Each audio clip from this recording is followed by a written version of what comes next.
So this will be the first of several classes on Cusa. And what I did while I was there, there was a short discussion on the first day where we ended up deciding that I was interested in working on Cusa, and it made sense that Alexandra and I would fill out the first trial. We'll do some work on this to provide a pedagogical drive, and or the first things necessary for that. So one of the things I did was I read a lot of Cusa. Still only a tiny fraction of anything of what he's written, because we actually have a lot of what Cusa's written, and then I read everything that the organization has published on Cusa, which is not actually that much. It's very manageable, and everyone, if you want to get started on Cusa, which I think everyone should, the easiest and the best thing to do, absolutely the most profitable thing to do, would be to read all of Helga's articles. And once you're done with all of Helga's articles, then work through a select few of Will's articles, which are more focused on particular documents and so forth. But Helga absolutely does this beautiful overview.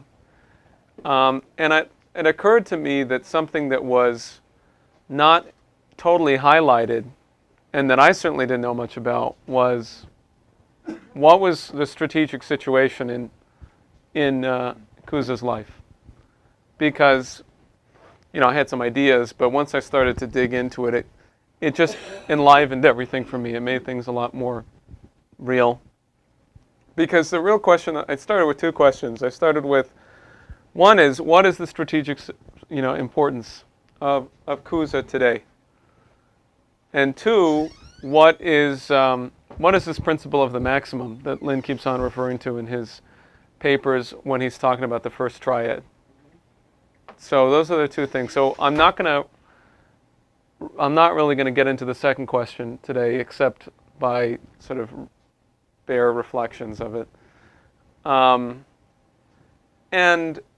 what else I want to say on this?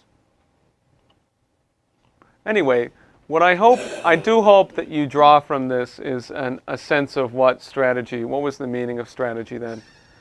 And I think that a final thing to say on this is, it occurs to me that if you're thinking about Linden's task especially around Bertrand Russell and everything that's been done since 1900, how do you get people to realize that they're living in a dark age? How do you get people to be self-reflective of their own concept of mankind when it's something that is so, first of all, it's been a century. Second of all, it's so deeply a part of the fabric of your identity, of every social relationship that you have. So we've got to do that, nevertheless. We've got to dig that out, and we've got to give ourselves an ability to deal with this. So my first two classes, and this one is extensive, so we'll just go until we get to the end of Cusa's life, and if that takes 2 sessions, it takes 2 sessions. But this one and then a second one I've started to put together on Didacta are focused on that kind of, trying to accomplish that kind of thing, trying to bring us towards that. So this is apropos, right? I think start with this to get yourself again into the mode of figuring out how you're going to become self-reflective about your own creativity. This is from History is Closing in on Obama, May 9th, 2014. The way history closes in on the past. Where clearly, May 9th, he's saying this is going to happen. And we're watching that unfold right now. The most foolish and ultimately most dangerous of all popular opinions is the witless presumption that history flows simply from past into future. Contrary to that admittedly popular nonsense, it has often been the case that history assumes its characteristic form in a notable similarity to that uniquely original discovery of the solar system, which as such itself first occurred also uniquely in the work of Johannes Kepler.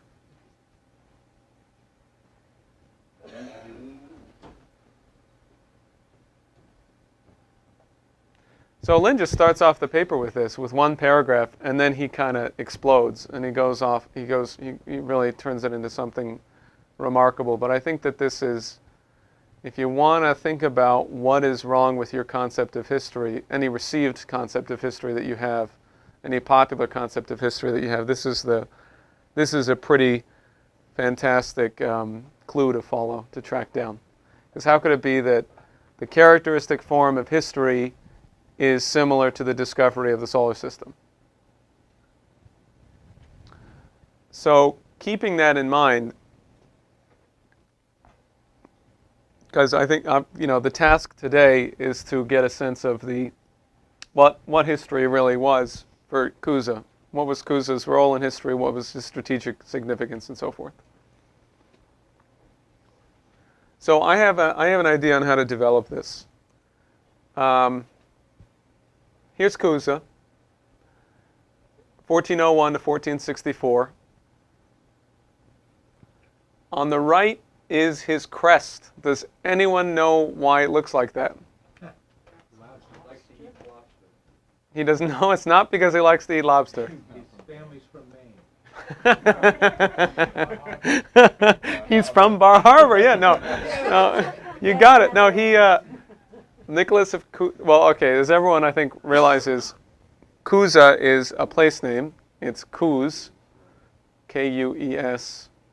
It is a place, and please correct my pronunciation because I don't speak German or French or anything. So, but Trier, right? That's my best attempt. I heard these guys. So it's right next to Trier, right? And it's on the Moselle River. We'll get into that a little bit later. The reason it's a crustacean is because his birth name is Nicholas Krebs. That's his last name. So, Cusa is just where he's from. Nicholas Crab. That's the family crest. It's on if you ever go to that place, that's what's on the house, the birth house. Exactly, yeah. Do we want to set up a boom mic for questions? Are we going to miss the questions? No, I think it's okay. Okay. So, and then obviously you've got the red Cardinals hat. And you can see on the left.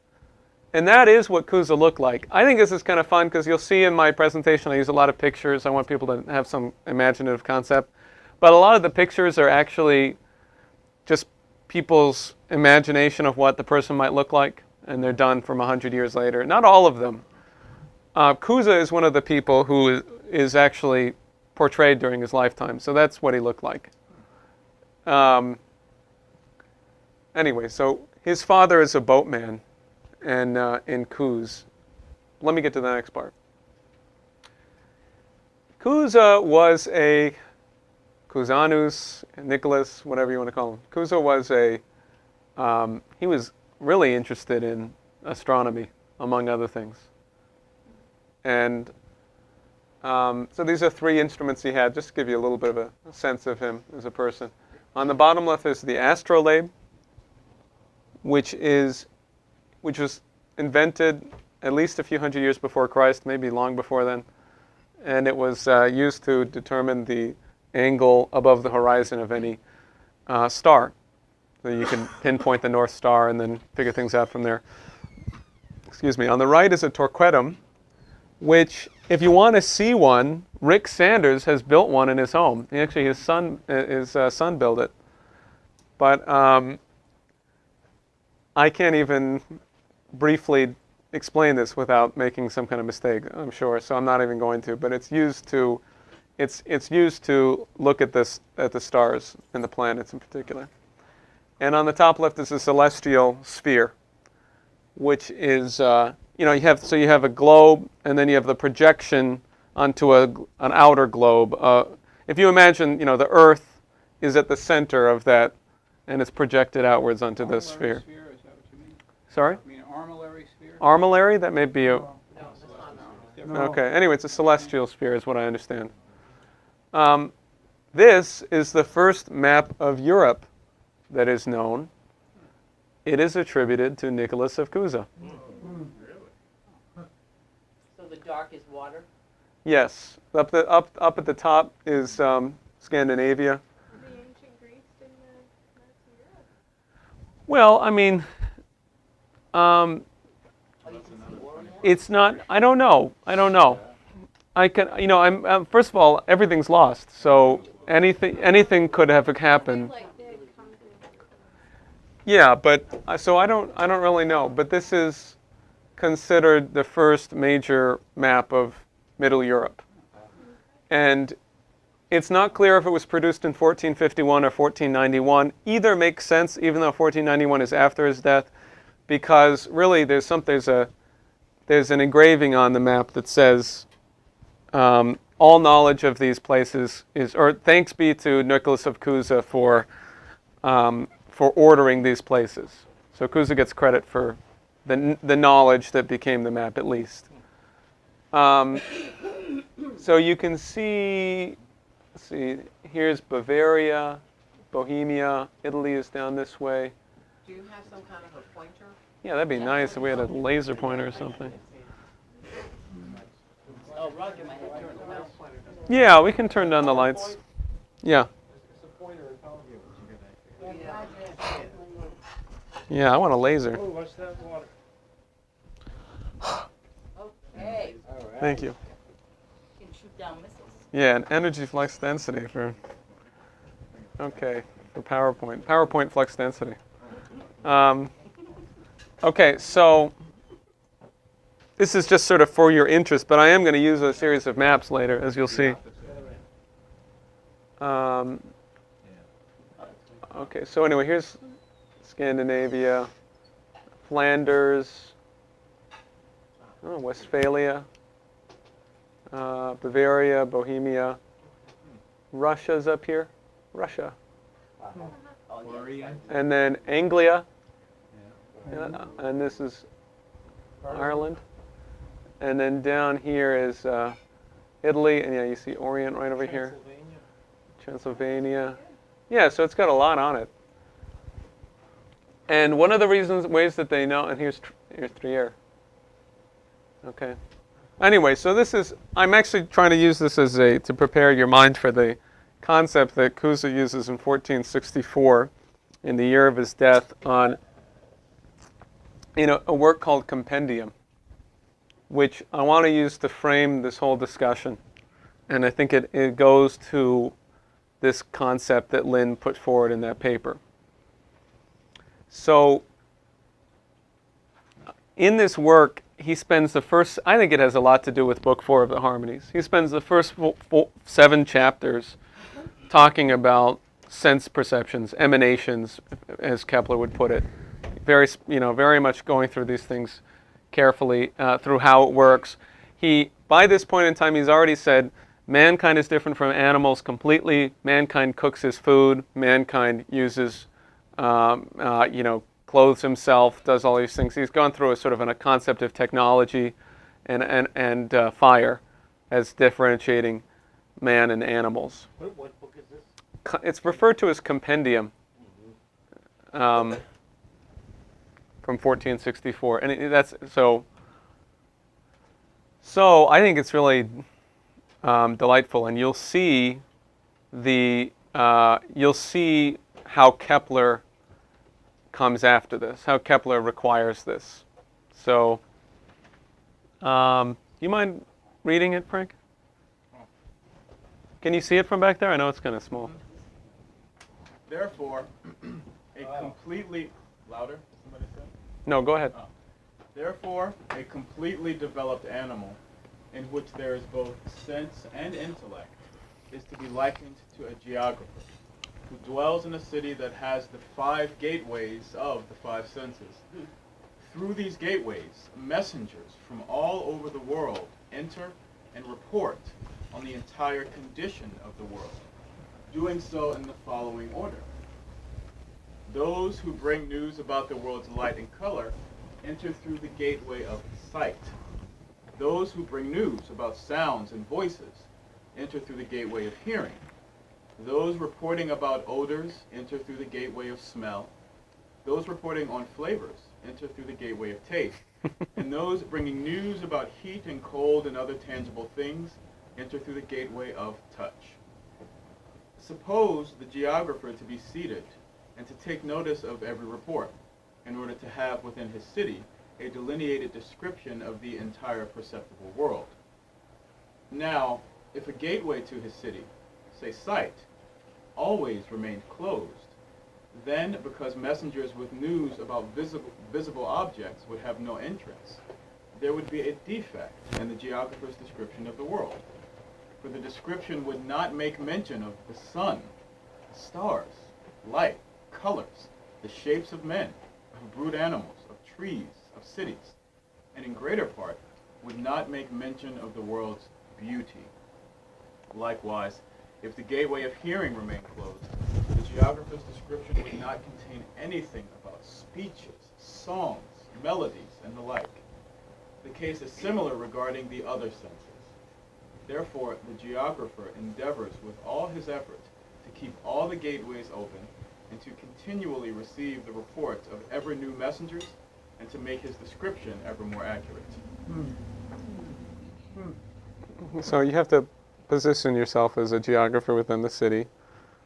And then I'll finish this part up. At length, after he has made in his city a complete delineation of the perceptible world, then in order not to lose it, he reduces it to a well-ordered and proportionally measured map.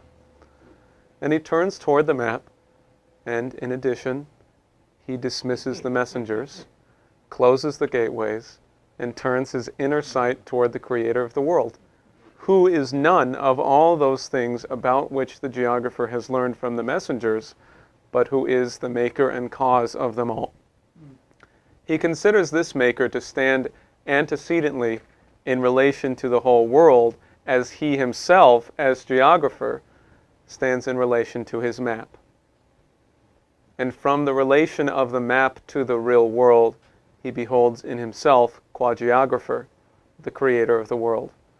Beholds him when he contemplates the reality by means of its image, and contemplates by means of its sign that itself which is signified. During his speculation, he notices that no brute animal, although it seems to dwell in a similar city and to have gateways and messengers, could have made such a map. And hence he finds in himself the first and nearest sign of the Creator. In this sign, the creative power shines forth more than in any other known animal. For an intellectual sign is the first and most perfect sign for signifying the Creator of all things, whereas a perceptible sign is the last and farthest removed sign for signifying the Creator of all things. Therefore, the geographer withdraws himself as best he can from all perceptual signs and turns toward intellectual and simple and formal signs.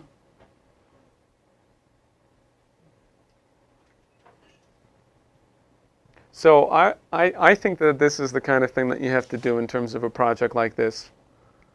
I mean, what I'm actually gonna use a lot of maps. I'm gonna use a lot of pictures. I'm gonna go through a lot of people and dates and events. And you should draw all that in.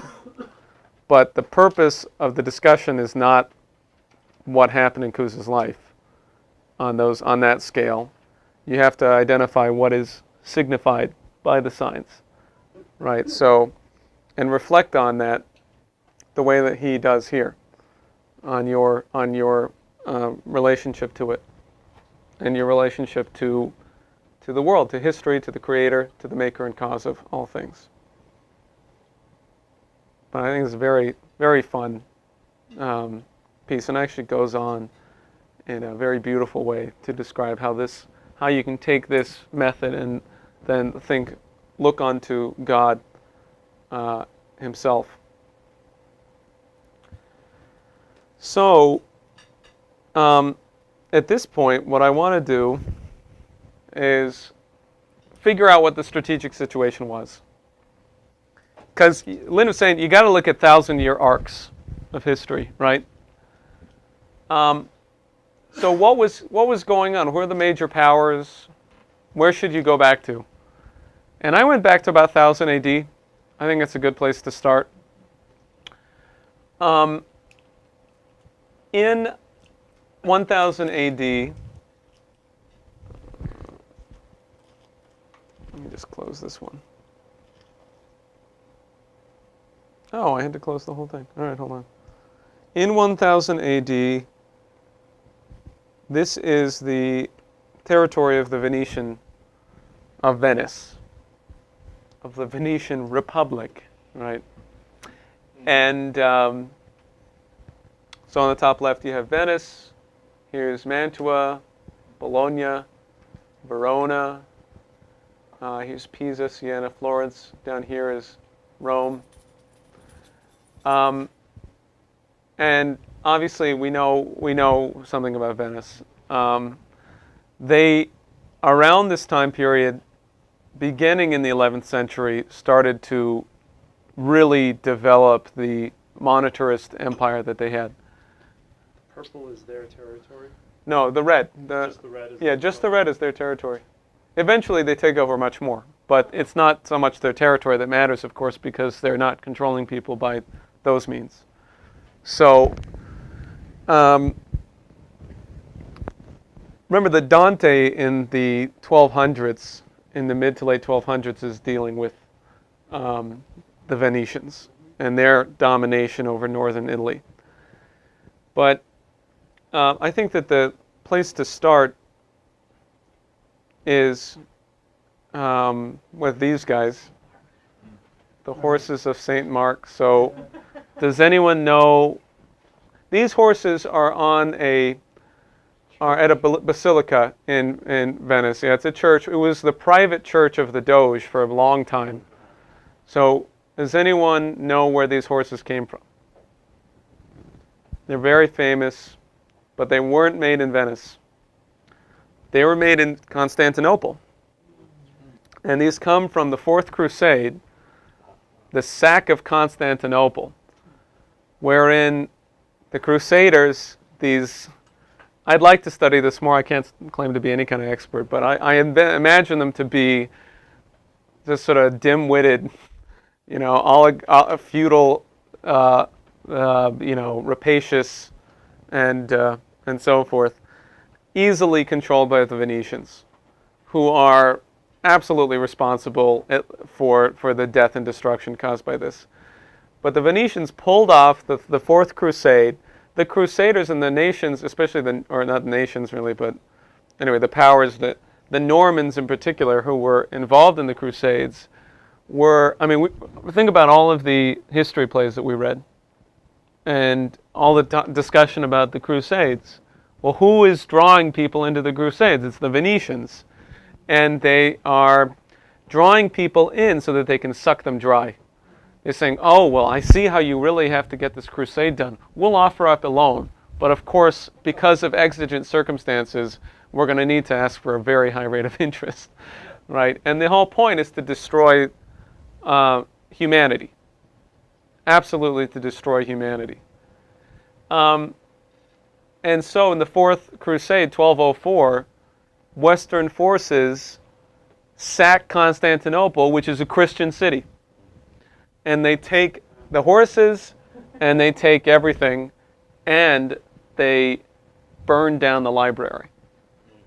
And they destroy massive amounts of archives of Greek documents that have never been translated into Latin, that are lost forever, assuredly many of them. So, again, to get the concept of what a satanic empire these people are and their connection to the Romans, just take a second and think about Rome today. 1204. But the First Crusade starts in the mid-11th century. So it's a whole series. But think about what has come at this point. Does anyone have a guess about how many people live in the metropolis of Rome today? Today. 5 million? 4 million. Okay. in 100 AD, before the population of Rome began to completely collapse, the potential relative population density was already collapsing. But before, when you had a peak in terms of number of people, there were 1 million people living in Rome in 100 AD. By 1400, having gone through the plague, but really the depopulation takes place under, for the first millennia, and then under the Venetian system. That's really when it takes place. But then you have an additional collapse of the population under the plague. There are 25,000 people living in Rome in the year 1400. Really is it? Imagine. Yeah, I looked it up. It's about, It really is a city of ruins. yeah. It's also what I began to laugh at St. Mark's because I hadn't seen this picture before, and it's supposed to be a church, and I don't see any saints up there. Yeah, the Venetians are super evil, super duper evil bad. Just Yep. go back a second. Was the looting, that was in part necessitated by the financial relationship to the... Oh, absolutely. The Venetians were the ones who directed it. Yeah. Because they needed the loot. Yeah, exactly. But the Venetians had put the Crusaders into this situation where they had to do whatever the Venetians demanded in terms of coming up with the loot. So just consider that's already what's at play for the past millennia, is the total depopulation of Europe and the complete domination of Zeus for an entire millennium. So, and then, in fact, in the 1100s and the 1200s, you actually had a rise of a certain republican impulse, and there was a potential to turn this thing around. And then you had Dante, and then Dante is assassinated by the Venetians, and you have the Lombard banking collapse, and everything goes to crap again. So by the year 1300, you're already having a great decline in the population relative to where it had been before. And then you have the Black Plague on top of that. Decline from 25,000? No, I don't mean to be confusing. If you consider that, Rome is just an example, and we're talking about all of Europe. You have a certain population in Europe before the Roman Empire really starts just killing everything. And then that plummets. And then actually there's some attempt to come back. And then that is again cut off. So just keep that in mind, because this is the critical strategic reality. And then ask yourself, well, how the hell did they pull this off? Why didn't people fight back against this beforehand? What did they do? In 1084, and we think about this, a lot of people know the Renaissance. It's a rebirth of ancient knowledge. You have massive translation projects, right? You're translating Plato, you're translating Aeschylus. The year that Cusa graduates from university is the year that Aeschylus first arrives in Italy, right? Okay. But what was happening was back in 1084, the Venetians already had their own translation project, and it was Aristotle. They founded the University of Bologna, which is considered the first university, in 1084. And within about a century, there were 10,000 students there, which is a tremendous number. And it's where, they study medicine, but really there's two things that they're doing. Medicine is all Aristotelian at this point. You're studying, there's two methods of control. One is domination of the mind through Aristotle. And the other is Roman law, which is just a codified system of Aristotelian brutality. So in my class on Didacta, I'm going to go more specifically into Aristotle and try to get you to imagine what it meant to live in a world that had been dominated by Aristotle for 1,400 years. More than that, obviously. Actually, I guess 1,700 years, really. But so that'll come in the future. But just consider that. So you got the development of those things. Meanwhile, what is Venice? If we get yourself back up to 1400 again, 1401 when Cusa's being born, you got this. Venice is a huge power. You've got budding development of a potential Renaissance in Florence in particular, but in other areas of Europe, in other areas of Europe as well. Even the Venetian university system has this sort of as they would see it, like an infection of humanist thinking. So there's certain potentials, but really, if you want to understand what's going on, you got to go into two other questions. One of them is what's going on with the church, and the other is what's going on with the Ottomans. Because the Ottomans, since 1290, have been conquering. They're an expansive empire. I also know very little about them, but I know the Turks. At least I know that they are expansive. And by the time we get up to Cusa's lifetime, the Byzantine Empire has been reduced to basically Constantinople. There's not much more than that. There's a few other territories, but it's very limited. Although Constantinople is still a great city.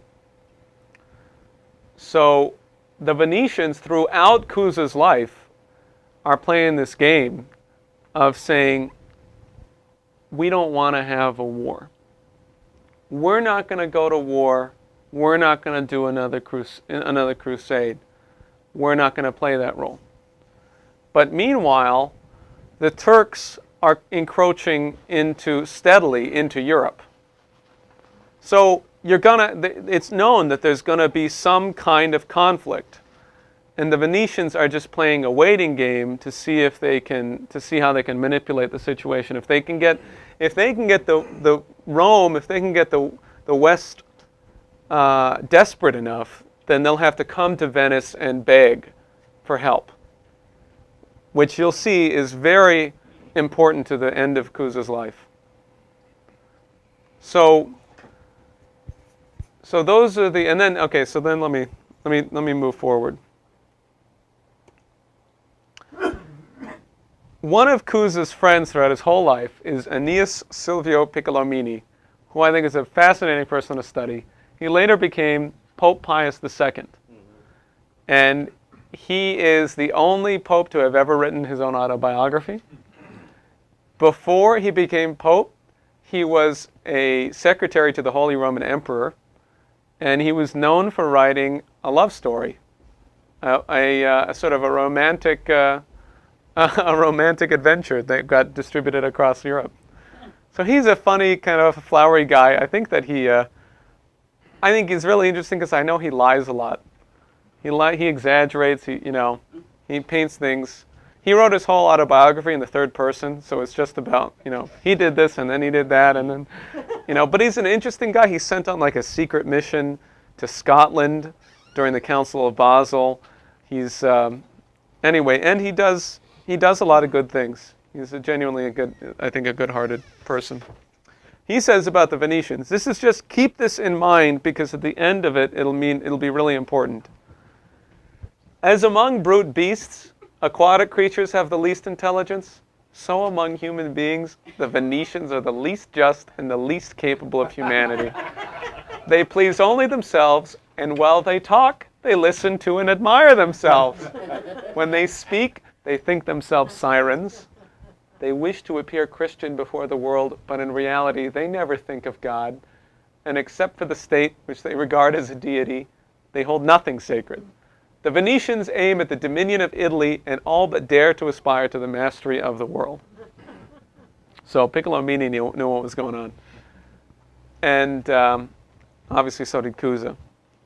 When I went through you just got a lot of my slides use quotes that I pick up from our material. So I would just urge people, go through the material as you'd like to, as you can. And when I was looking at all the Cusa material that's put out, there's like the American Cusano Society. There's not a lot, but there's a significant amount of Cusa literature that's published every year. There's a sort of a Japanese hub of Cusa translation and study. There's anyway, there's a lot going on, but it's all of the American stuff is terrible. It's just awful. It has no concept of a lot of it. I mean, if you really want to get to know who Cusa is, look at who's attacked him over the years. The first people in the 20th century who really, well, the most important, Carl Jaspers went after Cusa. Carl Jaspers wrote about Cusa, and he totally tried to lie and slander him. Jaspers was an associate of Leo Strauss.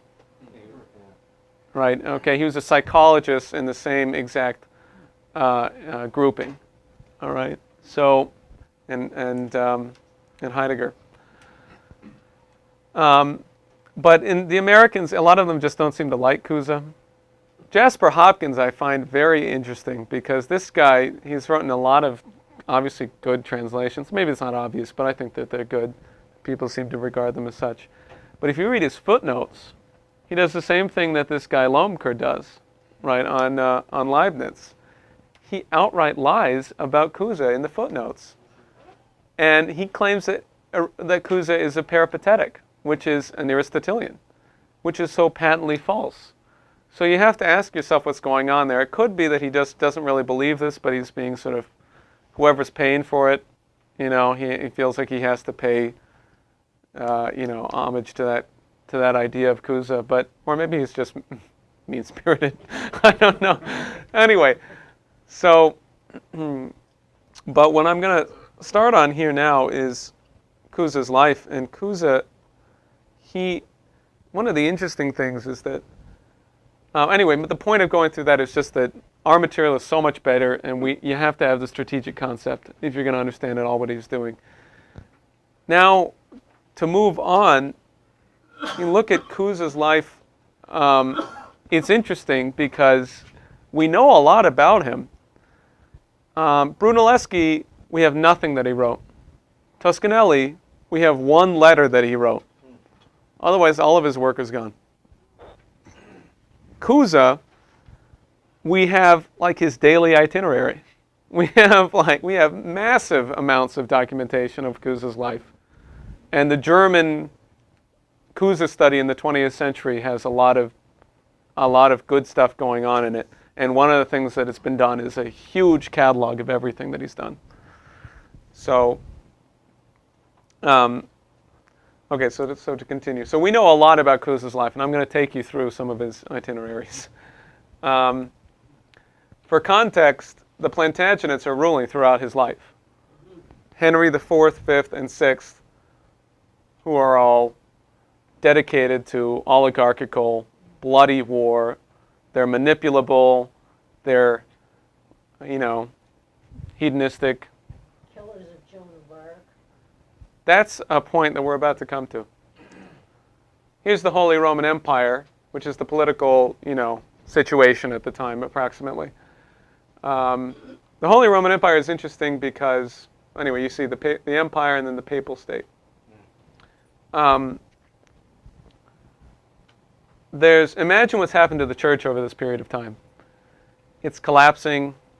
It's corrupt. Rome is in a terrible shape around 1350 to 1400. It's in terrible, terrible shape. And in the Holy Roman Empire, you have bishop princes. You have a total fusing together of secular and religious power.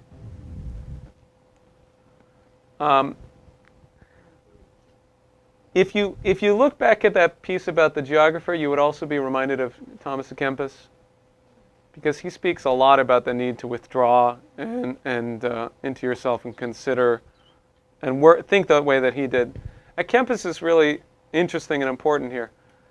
One of the things that's going on that's tending towards the good, that's creating the potential for Cusa to come into existence, is in 1340, Groot is born. Groot is the founder of the Brotherhood of the Common Life. In 1374, he has a religious crisis, and he goes into seclusion. I don't remember exactly the details about his life, but he comes out of it, and actually, first thing he does is he brings women to live in a house, in one of his houses, and something like 16 women to live a religious life that's not a religious order, because all of the religious orders, not all of them, but many of the religious orders are totally corrupt. They're controlled by the oligarchy. There's nothing going on there that's really divine. So he starts this idea, and then this progresses to this incredibly controversial and political task of educating orphans and peasant children. And so the movement grows. A Kempis's older brother is one of the first heads of the movement, and then and it's diffuse all over northern Germany and the Netherlands. It starts in the Netherlands in Deventer, and then there seems to have been some spillover into France. So at a certain point, when the Brotherhood of the Common Life has grown, and there are people who are against the control of the church, the oligarchical control of the church, the Aristotelian control of the church, importantly, because the focus of this, it's also related to what was called the modern devotion, which was another sort of strain of religious movement towards Renaissance thinking, was that they said you don't have to go to university to become learned. You don't have to study Aristotle all day long to know what's going on in the universe and to be able to speak about God. But so at a certain point they started getting attacked, and they got in Paris they got accused of heresy, and that they were and you can't have this you can't have people living together and living a religious life without having a church-sanctioned brotherhood or sisterhood. You can't get away with that. You got to go through the United things. This guy, Jean Gerson, he defended them. He was the chancellor of the University of Paris at the end of the 1300s and the early 1400s, if I remember correctly. And he defended them. He also later wrote the education program towards the very end of his life for Louis XI. He also, in 1429, the year of his death, wrote a defense of Joan of Arc, recommending her to the king. This is while she's alive? She dies in 1431. Okay, so he's writing, say that again? He's writing in support of her, Right. saying you should really go with this. You should take this woman on. She's the real thing. This is the divine spirit is present here, and we have a potential to change things. Because what's happening in France is that, as we remember from the history plays, the Burgundians are in the north of France are allied with the Plantagenets in England, and Joan of Arc is leading the campaign from the rest of France against that alliance to take back France and to establish a nation state and kick the British out. So, present at the University of Paris at the time that Gerson is influential there is this guy, Himeric de Campo, who later became a close friend of Cusa's. We know from those of us who were able to be here, from Laney's class on Joan of Arc, about this guy, the pig, Cochon, right? Pierre Cochon. This is a painting, obviously, from the 1800s. You know, it's from a later date, so that shows Cochon, you know, attacking her, and then there's Joan of Arc. So she's born, you know, what, 11 years after Cusa, and to show you on the map.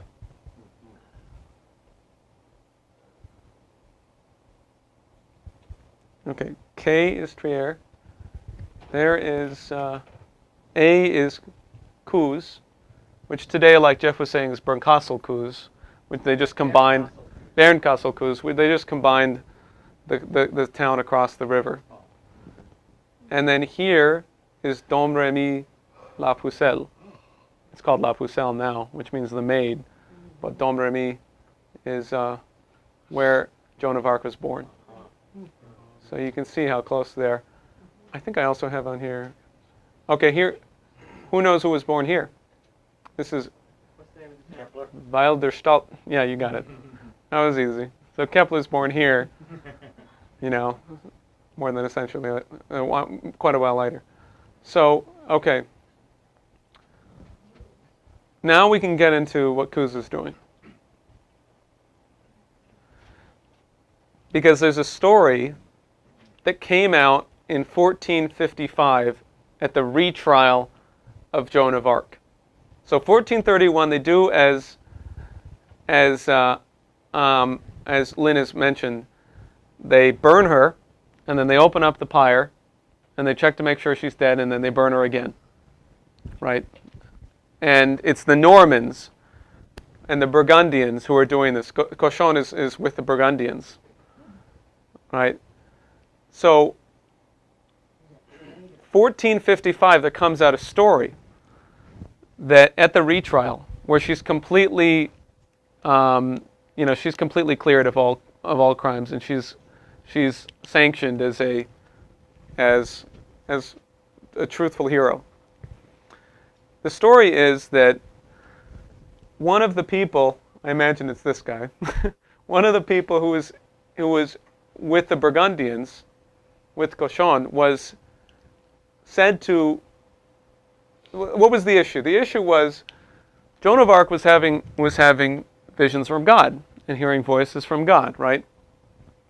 Cochon says, "No, you're not. That can't be the Holy Spirit speaking." She says, "No, I don't have to listen to you. You're not the Pope. If you can't, I'm not going to submit to your judgment on this. That's part of what's going on top of everything else." This guy, one of the other people said to her, "Well, would you submit to a universal council?" Universal council was taking place. It's not a universal council, but a council was taking place in Basel, Switzerland, in 1431. Cusa was there. She said, "You mean a council of church leaders who can together, of cardinals and so forth, who can together make a ruling, so to speak, on whether it's the Holy Spirit or not?" She said, "Yes, I'd like to do that." And Cochon said, "No, we're not taking her." So who knows what history would have been like if she had gone to Basel and met Cusa. So now, how are we going to get to Basel? I'm going to take us to Basel now. We're going back to 1401. Here's Cusa. Here's, on the bottom left is the hospital. I guess you call it a hospital. It's called a hospital, yeah. But anyway, it's been functioning since it was set up by Cusa's will. It was finished about 5 years after his death. 33 men of impoverished men above a certain age live there and live a religious life there. And that's been going on since 1465, something like that. And there's 33, one for every year of Christ's life. At this location is buried Cusa's heart. The rest of his body is in Rome at St. Peter's in Chains, which is his cathedral, where when he becomes a cardinal, he becomes in charge of that cathedral, where they have the chains of St. Peter from when he escaped, when he was guided out by an angel from prison. So there's the Moselle River. I guess this is the building from another angle. I'm not entirely sure. The one at the top left is the Cusa house. Oh, okay, that's his birth house. Yeah. All right. And there on the Yeah. top right is the family crest. Yeah, you can see that. Barely, but it's difficult to see, but that's the crest. So he's born in 1401. His dad is a boatman. He's a merchant. He's a wealthy merchant. He's not nobility, so there's always that class gap. And actually, in 1449, Cusa writes right before he becomes cardinal, he writes a short autobiography, which I haven't been able to get my hands on. But I have a quote from it in which he says, how great is the Roman Catholic Church that even I, merely a merchant's son, can rise to this level. And he's happy that it's a meritocracy. So his father is pretty powerful in the area, but Cusa ends up not following his father's footsteps. So what does he do? Well, here's Cusa at his tomb, St. Peter's in Chains. And this is from this great thing. It's like a who's who from the 1490s, late 1490s. Who's who of the 1400s. And you've got pictures of all types of people. Most of the people in this presentation are in that book. And sort of gossip about them, I guess. But this is what he looked like. So. They said at the hospital that he was a very tall man. Mm-hmm. In 1416, he goes to the University of Heidelberg. Hold on.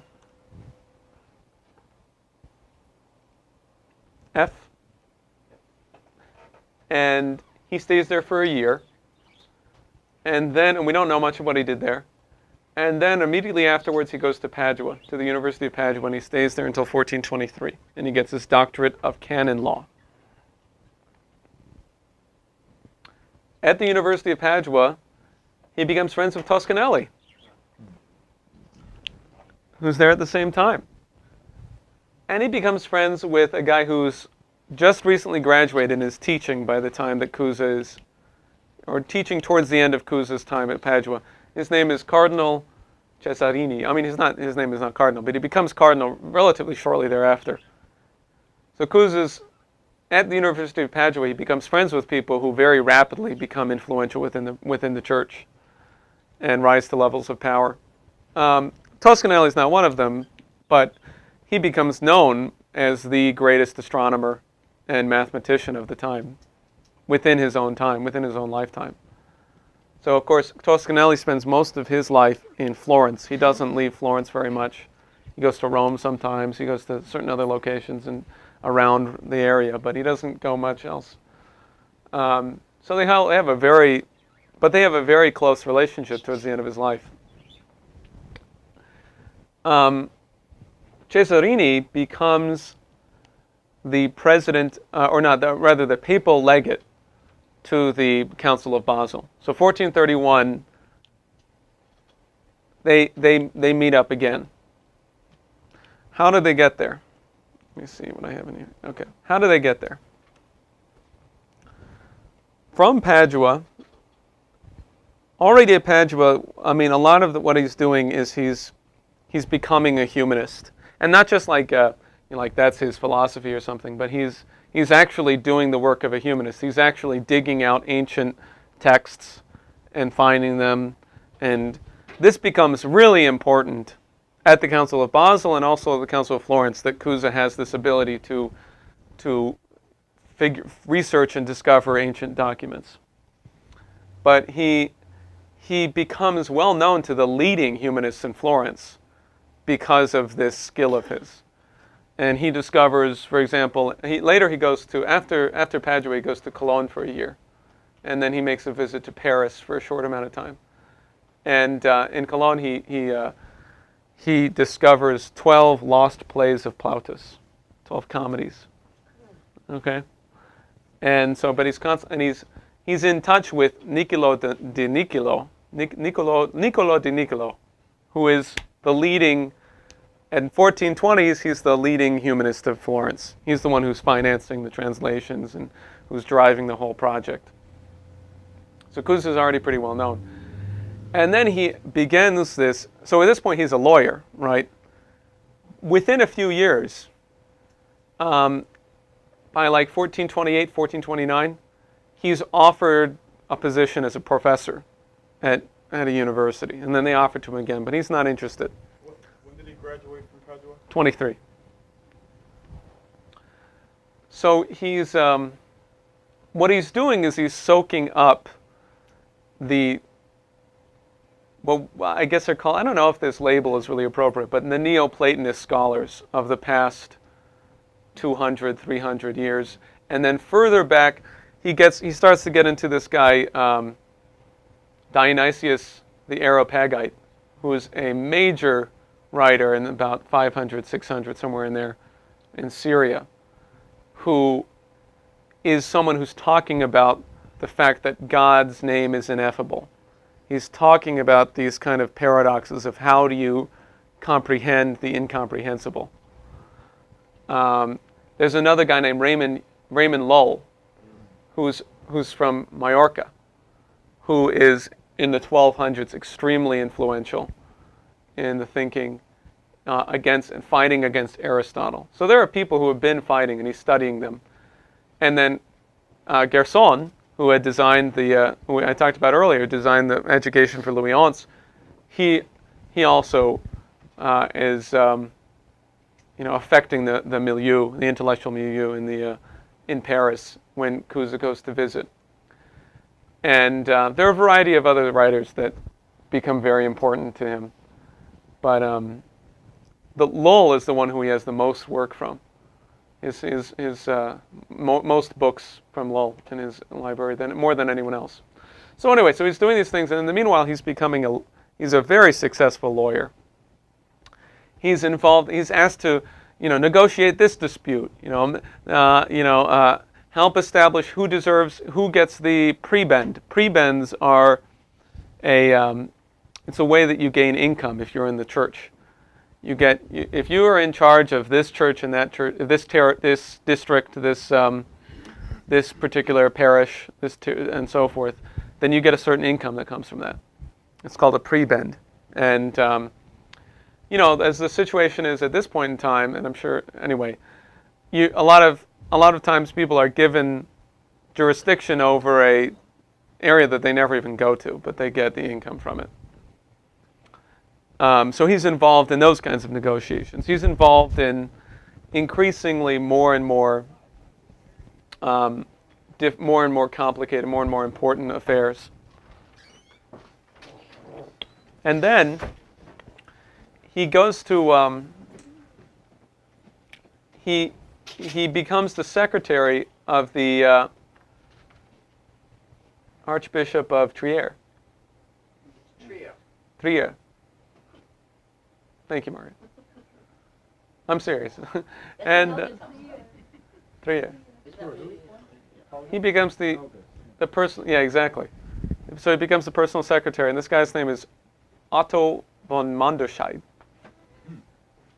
Okay, and there's a crisis because in 1431, I guess maybe a year before it begins, there's going to be a new archbishop.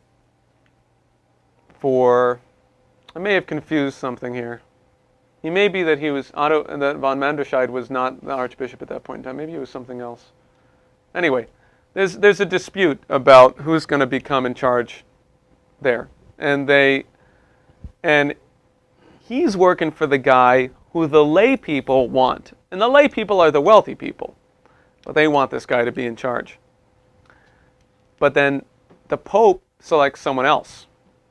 The cardinals vote for someone else. If that's correct, I have to look at how all of the intricacies work. But the point is, the Pope decides against it. And so Otto says, no, I deserve it. And so he decides to plead his case. And Cusa is his lawyer. So now, I got to take in another detour. But this one's really fun, all right? What's happening in the church? We talked about the strategic situation with Venice, with the Turks. But what's happening with the Turks? With the church. If you go back to 1204, you get a certain concept. Constantinople is an Eastern Orthodox city. By the middle of the 11th century, there's been the break over the Filioque, which actually goes back further, which is really important. Cusa plays a role in this, but basically they decide we can no longer consider ourselves a single church. We're going to break off. This is in the middle of the 11th century. Then in 1204, people from the West who are from the Western Church who are affiliated with the Western Church come and destroy Constantinople. So you can imagine the enmity and the really difficult. This is called. There's two big schisms. They're both called the Great Schism by different people. But this is clearly the larger scale one. So there's a break between the Eastern and Western churches. The Eastern Church does not accept the Filioque. They do not accept the idea that the Holy Spirit flows from the Father and the Son. Okay? But the other thing that's happening... I was just going to say, that goes all the way back to Augustine. Yeah, First. exactly. We're going to get there. Okay. So, but the other schism that happens begins in 1378, which really has to do with the fact that I have to study this. I'm very, very interested to hear. But in the early 1300s, for a series of reasons, one of them is that there's terrible political military crisis in Rome, in that area. But for a variety of reasons, the papacy is moved to Avignon, which is somewhere down here. Anyway, it's in southern France. And over the next 75 years, the French, the King of France in particular, the French monarchy, have a big influential role over the Pope, over the papacy.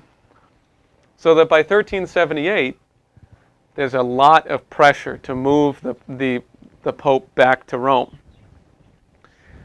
And one of the popes, the Pope at that time does so. I don't have his name off the top of my head, but he does so. He goes back towards the very end of his life, briefly. And then shortly thereafter he dies.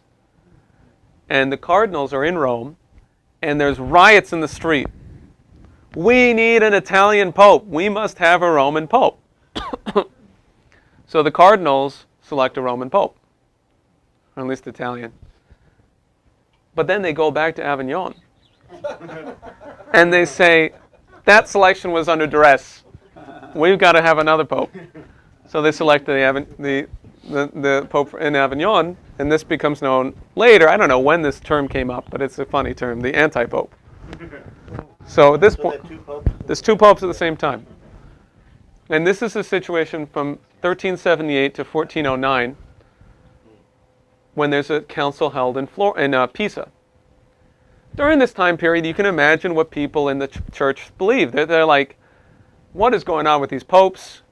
Who controls the Pope? How supreme is the Pope? And these popes are corrupt. So we need to have a conciliar system.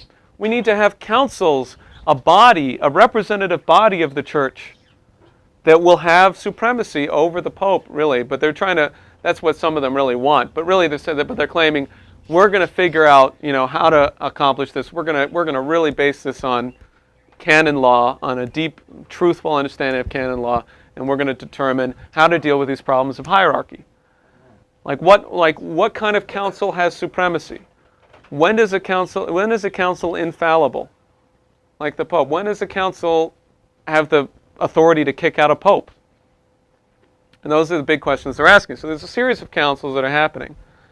And then in 1409, there's a council in Pisa, where a relatively, I don't know, not too many of the cardinals get together for this one, but they show up.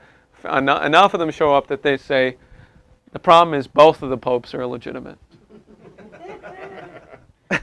So we're going to elect another one. And there's 3 popes. This is in when? 1409. 14. Where's the council? It's in Pisa, in northern Italy. That's why the towers. The tower service. Too many popes. So there's 3 popes and only one's infallible. So they keep on, but they determine that there's going to be, we're going to have more councils, we're going to figure this out. And at the Council of Constance, if I remember correctly, which is in southern Switzerland, or maybe it's Switzerland or Austria, it's one of Constance is the, Constance. it's the big lake at the bottom. Oh yeah, It's the yeah, border right there, of right here. Germany and Switzerland. Yeah, right here, It's the Golden Constance. Sea. Yeah, there we go. There we go. So there's, I think this is in 1419. That's actually the headwaters of the Rhine River. Hmm. Something like 1419, they get together and they start to proceed towards a resolution, and you end up with one pope.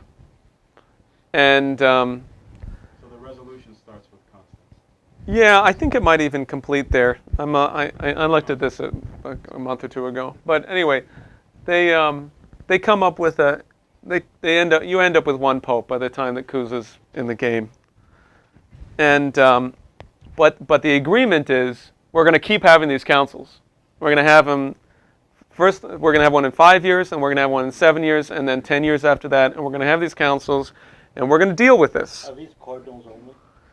No, it's cardinals and then a ton of other prelates, I guess is the word, bishops. Bishops are involved, all types of representatives. But there's a lot of intricacies, like, do you have representatives from the Pentateuchy, from the 5 different patriarchies, which is Jerusalem, Antioch, Rome, Constantinople, and there's another one, but it escapes me. No. Yeah, it might be Alexandria. I think that sounds right. Yeah. Anyway, so but it's like impossible to get all those people together. But then how else are you going to have universal, authority if you don't do that? So there's a lot of lawyering that's going on, right? But at the Council of Basel, there's people getting together to try to figure these things out. And, what is just this question of like balance of power between the Pope and the rest of the Church, other things like that. And Cusa comes in as a lawyer for his man Otto, and he's a brilliant lawyer, and he's taking this case and he's taking it to a higher level. And he's saying, well, look, the issue is representative government. Because if the lay people want this guy, then that should have some kind of impact on this. And he goes through this, and he's really sort of pre-forming what becomes the Catholic Concordance. And he's kind of wowing people. I mean, these councils, they're not just like dry religious things, they're not just political, because you have the greatest minds of civilization. Many of them are showing up at these things, right? So people who are poets and astronomers and mathematicians and so forth, and great theologians. That's the basic requirement. You got to have some of those. So, can I get some more water? Thank you. Like Cesarini, he was there. Yeah, exactly. And also Cesarini is a military figure as well. So he dies in 1444. Cesarini is the one who Cusa dedicates the Catholic Concordance, De Docta, and On Conjectures. All of them are dedicated to, which On Conjectures is, I think, from 1444. And then Cesarini in 1444 is killed in Varna in a failed crusade by the Turks, and the Duke of Milan attributes it to Venetian treachery. Okay, so this is how political all this stuff is. anyway, the point is that when he's shown himself to be so fantastic, and people already know also his background by this point, he's selected to join the Council on Matters of Faith, and he's appointed to the council. So now he's working at the council, and he takes up all types of different issues. And at these councils also you have people who will stand up and they'll give like a 3-hour speech. And then you have in some of these cases you have people who will speak for like 3 days at a time, you know. And the other benefit is that a lot of it is noted down. We have like a lot of records from all of this. So anyway, so Cusa then writes the Catholic Concordance. And he writes it after the emperor, the Holy Roman Emperor, Sigismund, shows up at the council. Because that's when you start to get even a deeper sense of what's going on there. So there's 2 emperors going on at the same time, Constantinople and Rome. Yeah, there's an emperor of the Byzantine Right.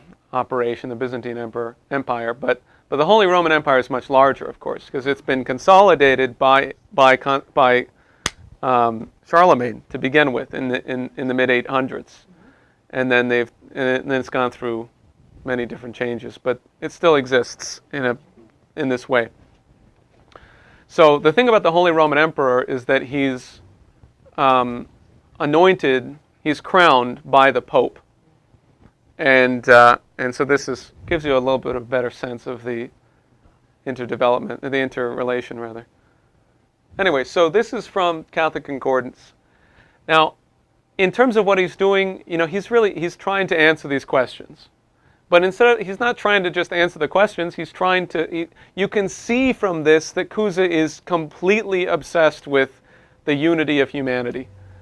And that requires the political unity of the Church, that requires the political unity of the Church and the Holy Roman Empire. That requires that you're going to actually have to reform the Church and get people to stop being such venal backsliders, right? So that's kind of what he's dealing with. One book is about the empire, one book is about the Church, and somehow it escapes me what the third book is about. But here's what he says. I haven't had a chance to read this yet, but I'm looking forward to it. Since natural law is based on reason, all law by nature is rooted in the reason of man.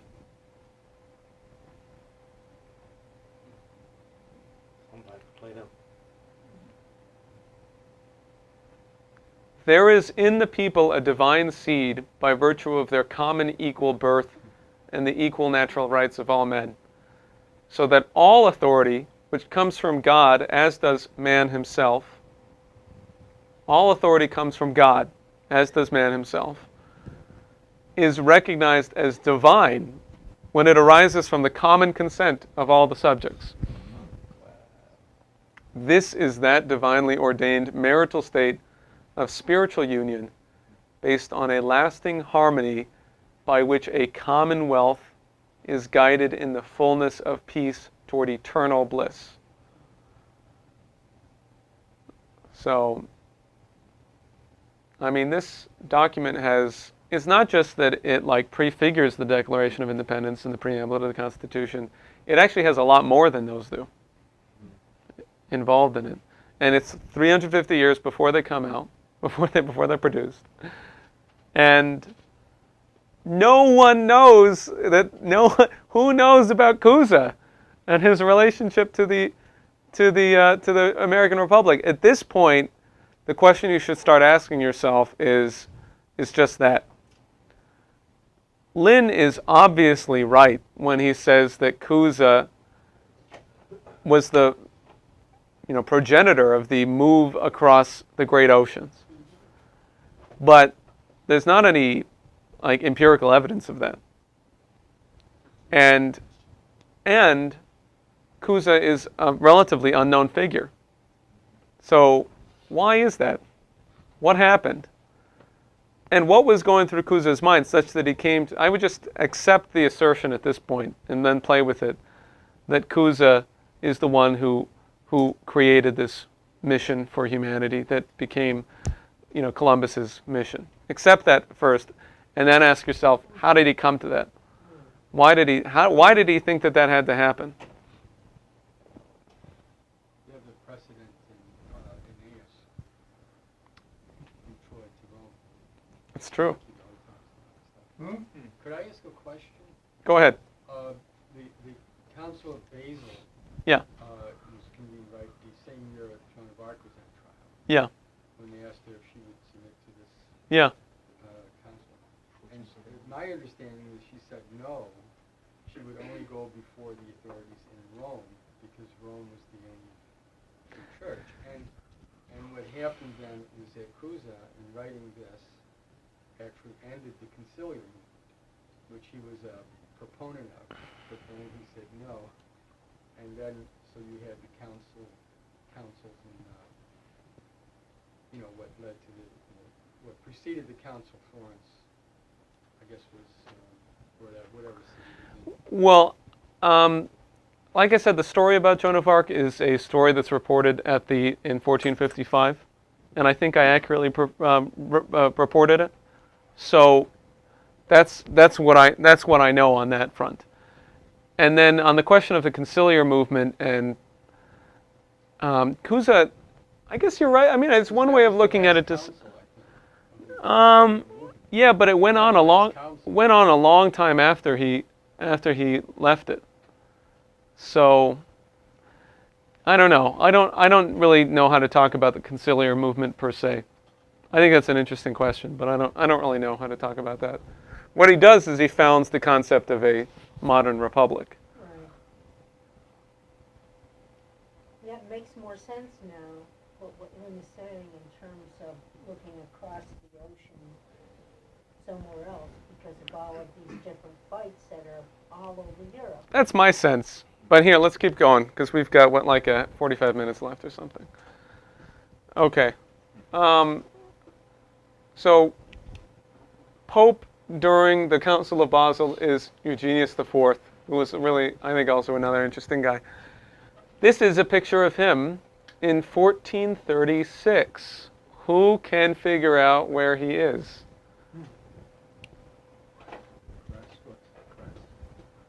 I don't think you're going to be able to know it by what you see here. Somebody's generous. Boom.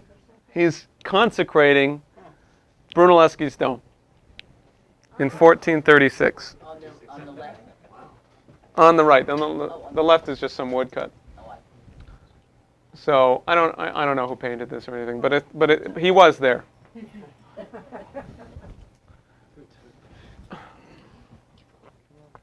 And then okay, so what happens is that Cusa, with the Catholic Concordance, he ends up supporting the minority position, following through on his principles, which is clearly unity above all. You saw what his principles are in that. He decides the Pope needs to have a certain authority. Plus, he just sees the council. These guys are venal. They're sort of selfish and concerned about their own power. At the Council of Basel in 1436, it is. Anyway, somewhere around there, the 1436-37, it comes to a rupture when you have the two opposing sides. Those who are saying we really should stick with the current papal authority, and those who are saying no, we need to establish that the councils have more authority. They are standing on opposite sides of the church where it's being held, the cathedral, and they're reading out their bulls and they're singing like at each other, and it's creating this awful discordance, right? And it's just like this is not working. So Cusa has joined the minority position, and he's allied himself with Eugenius IV, the Pope, who then says to Cusa, "Okay, I'm gonna give you the opportunity to do what needs to be done," because Cusa has been obsessed with unifying the church, which is like an absurd thing to consider that you could do. It's like totally impossible. You could bring together the Eastern and Western churches after 400 years of being apart and massacre. But then you're looking at this also, if you consider this is happening in the time period of Brunelleschi's Dome, then you kind of get a sense, okay, we're going to do something totally radical and impossible, and Cusa knows it absolutely needs to be done from a strategic standpoint. So he goes to Constantinople. He leaves from Venice in 1437. He goes to Constantinople along this. He follows the turquoise line. Right.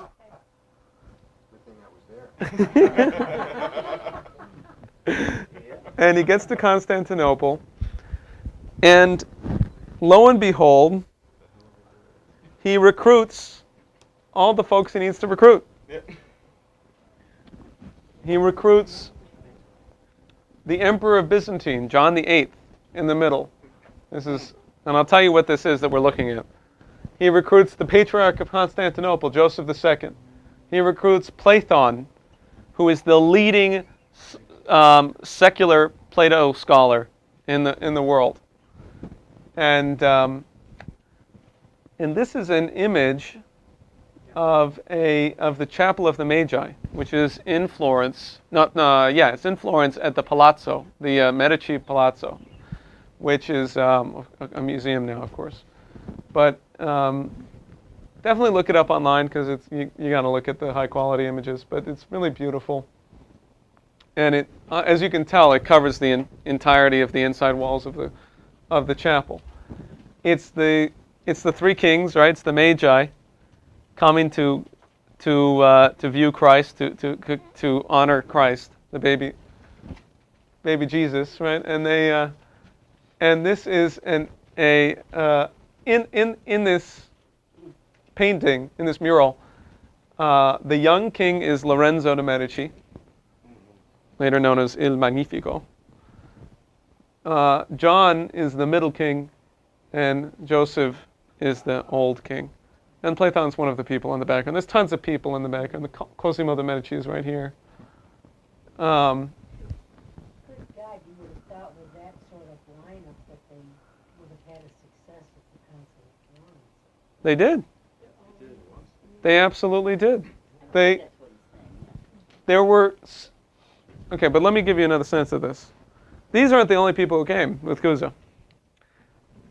There were 700 people who came from Constantinople to Italy. Initially they came to Ferrara, and then the council was moved to Florence. There was plague in Ferrara, and it was extraordinarily expensive for Rome to pay for the 700 people who came from Constantinople, and the Medici said, bring it to Florence and we'll pay for them. We'll cover their costs, which is part of the deal. But so he's in Constantinople, 1437, recruiting these people, which is a wild idea, because he's saying to them, basically, I can prove to you that the filioque is real, is doctrine. That's the nature of Christianity, which is totally bold and absurd, and he succeeds in getting them to come. Now, if you're John, you might have some political pressure, strategic pressure, to get the union going, because you've got the Turks breathing down your necks. You got the Ottoman Empire encircling you. But at the same time, there's this terrible enmity, so it's really unpopular and really difficult to consider doing this. Like really, really unpopular. So John is the emperor of what? Of the Byzantine Empire, of Byzantium, which is just really, like I was saying, just a small amount of territory. And anyway, so one of the other things that Cusa does in Constantinople is he digs around in the libraries, and he comes up with proofs that are essential to establishing that the filioque was the original church doctrine, as Denise was saying, of Augustine and otherwise. It's really, it goes to St. Paul, St. John. It's very clearly, in fact, at the by Augustine's time, they're not saying, because see, the Nicene Creed does not include the Filioque. But then they added it. And they added it in the Augustinian period, and they said, well, we're not adding anything, we're just explaining this. We're just really, this is the idea to begin with, and this needs to be included. And so they did that. And then Cusa has documents from church councils that were held in the 500s, 600s, 800s, 700s, and which it becomes clear, it's proof that the Eastern Church actually was heretical and broke away from what had already been the Christian identity, right? So that's one of the things he's doing. And then on the way back, he describes it in the opening paragraphs to De Docta. On the way back from Constantinople,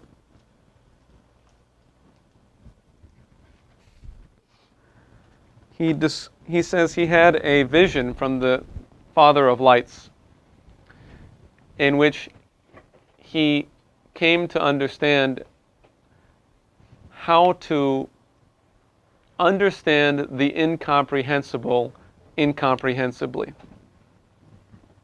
And that's the method of learned ignorance. And I'll do a class on De Docta, and we'll go through that. And I have a proposal at the end of the class on this. Can I go to 8:30? Sure. Oh, absolutely. Or 8:45? 8:45 or not. Oh, okay, good. As long as there's a happy ending on it. There is a happy ending. No more burned library. So he gets back, and this is like a huge success, and everybody knows it. And if you see what people have to say about Cusa during his life, they either love him or they hate him because of his operations. But this is like an incredible success. It's outrageous. And then imagine you're bringing these Byzantines, right? You're bringing them over, and what you have in Constantinople is the Hagia Sophia, which had been built 1,000 years before. Gorgeous. And yeah, totally beautiful, most impressive structure in the world at that point in time. And then they show up in Florence, and they see the dome, and the Medicis have this painted for them or whatever. I mean, I don't know when it's, but you know, they've got this flowering of culture and flowering of beautiful art. So you can imagine what's going through their head. And then all of these other things, so much is already happening in Florence. So Platon gets there, and because it's a church council, he's been invited as a secular philosopher. But there's a lot of it that like doesn't really include him, because it's, you know, canon law and so forth. And so he starts giving classes on Plato outside, like just out in Florence, you know, and this inspires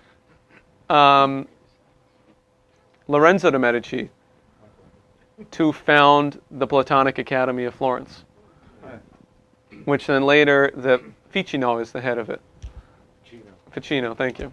And so Platon is having fun. Platon has a document at the time called "The Difference Between Plato and Aristotle," and so that's the nature of the discussion. And they've also brought with them all of these things, and they have this. I wonder if I have them in here still. Trying to find. Oh, here we go. One of the guys that comes with is John Bessarion, who is a fascinating guy who sticks around. They're translators. They start translating massively. They bring all kinds of stuff. Up until the point in Cusa's, up until this point in time, you know, I guess probably the 1420s, to be more accurate, the only Platonic dialogue that exists in Latin is the Timaeus. Yeah. So they start bringing over all types of things. They bring over Proclus. They bring over many more dialogues, and they're translating them and putting them together. So the Council of Florence is a huge success because although you could certainly presume that John had, again, that he wanted this to happen, the people who come with, the very high quality people like Bessarion who come with, are actually convinced. And they actually agree with the Filioque. They're so moved that they agree. And they give up, they decide that their own church fathers were heretical. It's a stunning victory. And so in 1439, there's a bull read that's called "Let the Heavens Rejoice," and I think Cesarini is given the, I think he's given the honor of reading it for the Western Church, and then I think Bessarion is the one reading it for the Eastern Church. I may be wrong. Anyway, you have two figures who read this jointly, and they say we agree and we're going to bring together. And it's definitely kind of difficult and messy because Eugenius is he's involved in this, and he sneaks some language in at the last second that says, and we're going to pay fealty to the Pope, basically, and we're going to let the Pope be in charge of us. So, but the agreement includes military shifting of, okay, we're going to send this many troops to Constantinople from Rome to back you guys up. It includes a variety of things on top of the theological questions, as you can imagine. So not just filioque, there's also other things like like purgatory. There's disagreements on purgatory between the two churches, right? And I think in the Eastern churches, everyone goes to purgatory for a certain amount of time after you die. And the Western church says some people go straight to heaven. So that gives you another window into what's going on in the Eastern church. But at this point, the thing is, what people may not realize is that Cusa was never at the Council of Florence. He was not there. Because as soon as he got back, Eugenius says, I got another mission for you. And he sends him to Germany, and he's known as the Hercules of the Eugenians, because he's given this mammoth, extremely important task next, which is the Council of Basel is still going, all right? Later, in the 1440s, they elect their own pope too, okay? But the Council of Basel is still going, and the German princes are officially neutral between the council and the pope. So Cusa is sent to recruit the princes. And he does it it takes him about 7 or 8 years. And then he does it. He succeeds. And they come together at the Concordat of Vienna, I think it's called. Concordat. Anyway, it happens in Vienna in like 1448, 1449, something like that. But so it takes him, I guess it takes him a decade. Yeah, I guess it's a decade that it takes him to get that done. And when did they make him a cardinal? It's coming right up. Why did they make him a cardinal? Why did they make him a cardinal? Well, actually, okay. So anyway, then I guess maybe the Vienna decision was 1446. I think it was 1446. I think I had it wrong because, if I remember correctly, Eugenius actually does want him to be turned into a cardinal for this success, but then Eugenius dies, or for the work that he's doing. Oh, I'm missing Martin V. That's what it is. Anyway, he's about to be named cardinal for this success, and then the Pope dies, and then Nicholas V comes in. And at this point, all of these popes are humanist, or not are humanist, but have been in humanist circles, and have been present at the Council of Basel on all these important things. So Cusa's known all of these people quite well by this point in time. And so Nicholas becomes Pope, or Nicholas V becomes Pope. He did some interesting things, but he was known as the humanist Pope. He he created the Vatican Library. He's credited with founding the Vatican Library and making it available to scholars. So, Cusa is created as a cardinal, and throughout this whole decade, he's been writing just absolutely incredible scientific, philosophical, theological pieces. He's been working on the Quadrature of the Circle. He's been working on the, what else? 1444 is on conjectures. In 1444, John Wenck at the University of Heidelberg writes an attack on De Docta, and Cusa writes a response in 1449. But he's been all over Germany. While he's doing this, he's again involved in massive diplomatic missions. He's doing this thing and that, resolving this conflict and that conflict. I've passed over a lot of specific things that he did that were actually very important at the time. Anyway, but then to get to the next phase of his life, he's made a cardinal. He's brought to Rome. He's given his cathedral, St. Peter in chains. And he's still consumed with unifying the church and with dealing with with changing what's happened. With how do I put it? I mean, with reforming the church. He's a really deeply compassionate person, as you can imagine, and he pays very close, careful attention to his parishioners, and he's very skillful. You know, he's very good at business. He's got a certain kind of a mind that comes from his dad.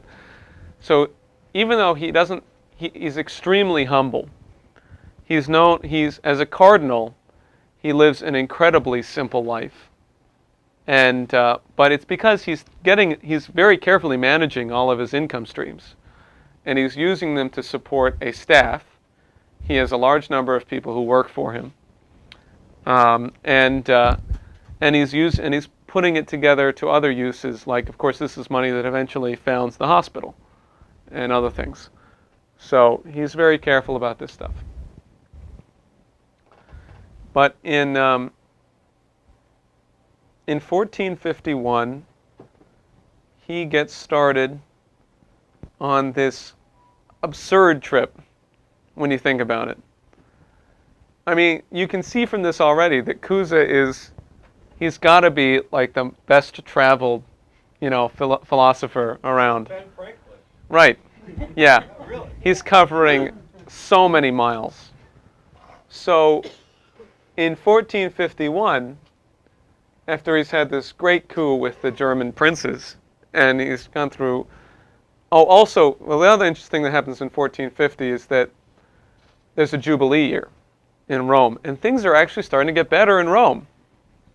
And a huge amount of income comes into the city because you've got 40,000, supposedly, but tens of thousands at least, 40,000, says Aeneas Piccolomini, pilgrims are coming into Rome every day. Every single day. So that's what he says. Surely that's an exaggeration, but it's some really large amount of people are coming in. And they're coming to get special indulgences, and they're coming to a special pilgrimage for various other reasons. But it generates a lot of income for Rome, and it gives the papacy a little bit more breathing room. And they, anyway, so that's something that he's involved in as well. And he writes his remarkable pieces on the layman in that period. In fact, the opening of the dialogues they're reflecting on the pilgrims coming through. And these are like absolutely groundbreaking. I'll show you later, but he describes one botanical experiment that is not then repeated for 150 years. And not even, and you'll see the details on it are good. But in New Year's Eve, New Year's Eve, 1450, he leaves Rome with a group of people. And he goes on a trip that in about 15 months he covers 2,800 miles. Okay, so this is the trip. It ends in April of 1452. Those are all the stops? Those are all the stops. He goes from Rome. He goes. You can look on the left. I'm not going to pronounce all the names, but he goes up here, and then he goes around here, and then he comes back, and then he goes up. And these places he's staying for 2 weeks, or he's staying for 3 days, or he's staying for 5 days, or whatever. And he goes up through here, goes up through Belgium. Let's see what the names are. You should brief Chris there. Yeah. Yeah, right. That's a good tour. Yeah. And he's visiting. Imagine how long it took to make the leaflets back then. Okay, now that comes up. That's going to come up in a few years. All right. So this is interesting, right? So he says, we're going to reform the German church. We're going to reform it, God damn it. And so, That's what he said? yeah. Wow. Yeah. So he, and what reform it against the oligarchical control of the church, against the just venal corruption. And what's he doing? He's going, and he's meticulous. He's completely meticulous. So he'll come into a little town, and there's a recorded case that he's working people. He gives sermons everywhere he goes, and these are like de doctor sermons. These are like way up there, like very, very challenging. That he doesn't spare a single person. He doesn't dumb anything down, right? And then but he'll come to a place and he'll, in one case, he goes to the church and then he decides who gets to keep the key for the money box, for the poor box, and or he comes around and he says you have to bury people at least 7 feet underground, and so there's a staff that you use to judge how far down it is, and he makes sure that you have that staff. That's where is it kept, that kind of thing.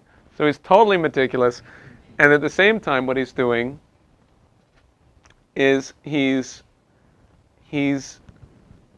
putting the vernacular on the wall. It's called a wall catechism. And it has in German the Lord's Prayer and the Ten Commandments and the Nicene Creed. In the churches? In the church on the wall. He's doing what Dante did with the Italian language. So he's doing that everywhere he goes. And he runs into terrible resistance from some people, as you can expect. Because all the masses were in Latin, right? What was the vernacular, just the local? The vernacular, I don't know. Because everything else was in Latin. Whatever the other people's locals. Yeah. Is everything, yeah. Count down. There's only one organization here. No horizontal. No horizontal churches. One of the interesting places he goes is Windesheim. Windesheim. Well, hey, it's Dutch. You know Dutch? No. Okay. Otherwise known as Low German. So, Windesheim, he does, he meets with a convent that lives on the principles of the Brotherhood of the Common Life, the Sisterhood of the Common Life. The Sisterhood of the Common Life was very widespread. It's actually a very significant part. In fact, they were growing more quickly than the Brotherhood of the Common Life. So it's rather interesting. But and many other places of this nature. And then And then he ends up finally back. So he goes all around. And finally he ends back up in Brixen, which is here at the border of Italy and Austria. And here he is given the bishopric. And here's a picture. It's a very beautiful area. And then he really gets into a battle with the oligarchy, with the local oligarchy, which is a guy named Duke Sigismund. Sigismund. So he's in this battle with Duke Sigismund, and he, because he takes over the bishopric when there's a. Does that mean he takes over the bishopric? He's given control over it. He's given. I don't have a specific understanding. Does that mean he's like the head of all bishops? He's head of the territory. The district is a. Well, aren't they geographical? Yeah. entities? Like, Yeah, it's a geographical territory. jurisdiction. Bishop of Bressanone. Yeah, well, that's yeah. Anyway, so he's in charge of the church in that area, in addition to his other responsibilities and titles. And Cusa was very much committed to Germany, to this whole territory. He was committed to his nation. He was the German cardinal. He was a German cardinal. There's not a lot of German cardinals at the time. And he's and he's the bigwig intellectually for all of the area. So anyway, so he comes in, and the local, the bishopric is bankrupt, effectively. There's a big conflict, and he's such a good manager that he gets it set up right away, and he gets it running smoothly. And then he gets the local duke of Tyrol, Tyrol, this area. He gets the local duke, who's actually like a pretty significant person, to have to borrow money from him. So he doesn't have to listen to the duke so much, right? And this goes on for a few years, but he keeps on having this awful conflict with the duke and with the convent at the time in the area, which is totally controlled by the local oligarchy. There's a woman who's in charge of it, who is like very, very contentious, and Cusa's life. And this all falls apart. The details aren't that important, but Cusa is in charge of. He has the ability to. There's a military commander underneath Cusa. That's what I mean. And there's a conflict where 60 people are killed by the people under Cusa's jurisdiction, but they're people who were trying to loot the town, basically. But they were sent there by the local oligarchy legally to loot. Right? That's what they claim. So there's an assassination attempt on Cusa, which I don't know very much about because there's a lot of conflicting reports. Because basically in history, a lot of people take the Duke's side. But there's an assassination attempt on Cusa, and then at another point he's captured, and or he's imprisoned, and the bishop, or rather the Duke forces him to agree to certain conditions that hand over powers to the Duke. And so Cusa agrees under duress, and then he flees, and he annuls it all. And at this point in time, his friend Piccolomini is Pope by the time that this takes place.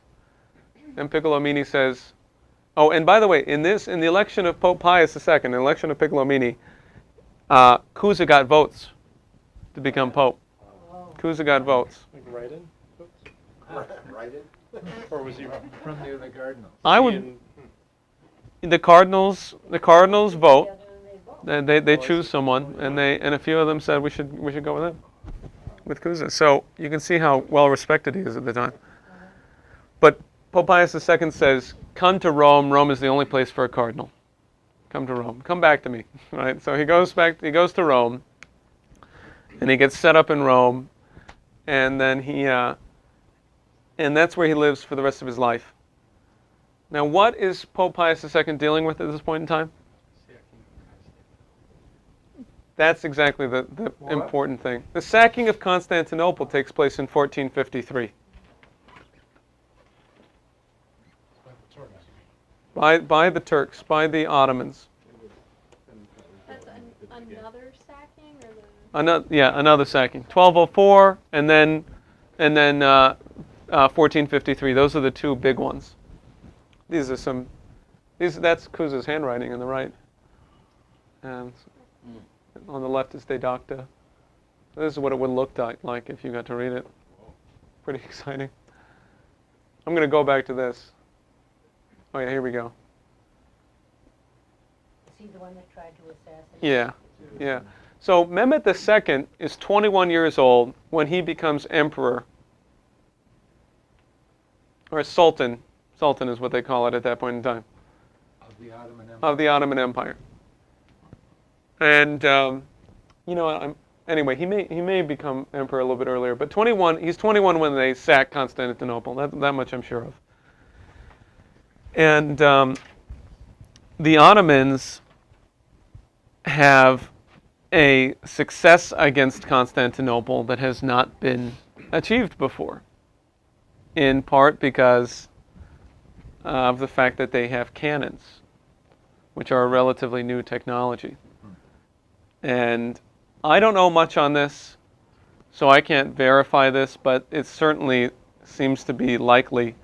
There is a story, there is the report, rather, that there's a Hungarian engineer who creates these war machines for them, and that they get access to this engineer by the Venetians, right?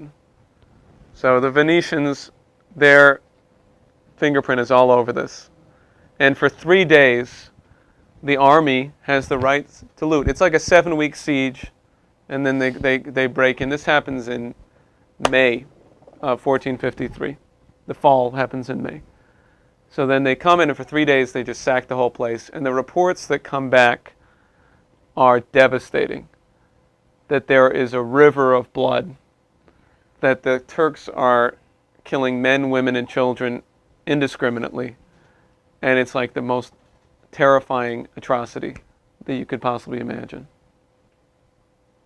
So while that whole thing is going on in Brixen, Cusa gets word of this, and you'll read on the Piece of Faith, De Pace Fidei, he says, for 7 days, I've been consumed with this. I've just been, and for 7 days I've been basically meditating on it, thinking it over. I forget what word he uses. But then a vision comes to him. And it's the vision of a heavenly dialogue. Amidst these atrocities, it's the vision of a heavenly dialogue between 17 different nations on how to bring together the three major religions, and establishing that all of them presuppose the one absolute God, and that this is the basis for dealing with this. And in the dialogue, you have Christ, you have the Father, you have all of these different nations speaking, and it's just, imagine how impractical that was, and how unpopular it must have been. And it's not long after that, it's only a matter of months after that, that he is in touch with a guy that he met at the Council of Basel named John of Segovia. Spaniard, obviously. And John of Segovia has been involved in this whole, I mean, he's been involved, he's an Arabic scholar. Right, everyone knows the history of Spain and the Moors and everything else that was going on at the time. So he's an Arabic scholar. I believe that he must have read De Pace Fidei. It only makes sense that he would have. He writes to Cusa in 1454 and he says, we should convene a conference, a council between Muslims and Christians and Jews, and we should come to an agreement. We should come to an agreement around peace. This is Cusa writing to... Now this is Segovia writing to Cusa. And it's only a few years later that Cusa writes on sifting the Quran. He has a copy of the Quran that he got in Constantinople. And on sifting on the Quran is a document that he writes where he's trying to, he looks through the Quran and he honestly criticizes it, but the point is he's sifting for what is truthful to the conception of God and mankind that he knows is true. He knows absolutely this is true. Because of his method of learned ignorance, he knows that he's right. And so he's looking to see what is right in Islam. And then the Hagia Sophia is turned into a mosque, which is why that's how it looks like today, obviously. Where is that? Istanbul. So Mehmet was, I'm sorry, he was the Sultan of... Yeah, he was the head of the Ottoman Empire. And now they were the ones that sacked Constantinople. Yeah. It could have happened decades before, but Mehmet was the one who finally said, okay, we're going to get this done. What is Hagia? Sophia is wisdom, is it not? Yeah. And Hagia is... Hagia, I don't know. Okay, well, let me just take another couple of detours, because then we're going to finish with Cusa's death. And I've got just enough time to do this.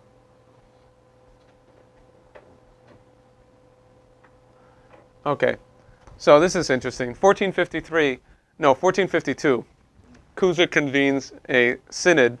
A synod is another, like a council. Yeah, it's a smaller scale of church representatives in Mainz. He convenes a council in Mainz, and one of the things he says is, we need standardized Bibles. He also orders the production of 2,000 indulgences, which is a very difficult task because you have to write out all of these sort of like clauses that go on an indulgence to make it acceptable. And they're going to sell the indulgences to raise funds for the potential of war, for a military buildup. And it's only 2 years later, really 3 years later, that the Gutenberg Bible is produced. And there's even a potential that Gutenberg may have been the one who printed these indulgences. That's what he did. He printed a lot of indulgences along with his books. He was based in Mainz. Okay, so that's just something to consider. I think and then later, Cusa is given credit, very much so, for bringing printing to Rome in the late 1450s. Particularly by his associate at the time, a guy named Giovanni de Bussi, who's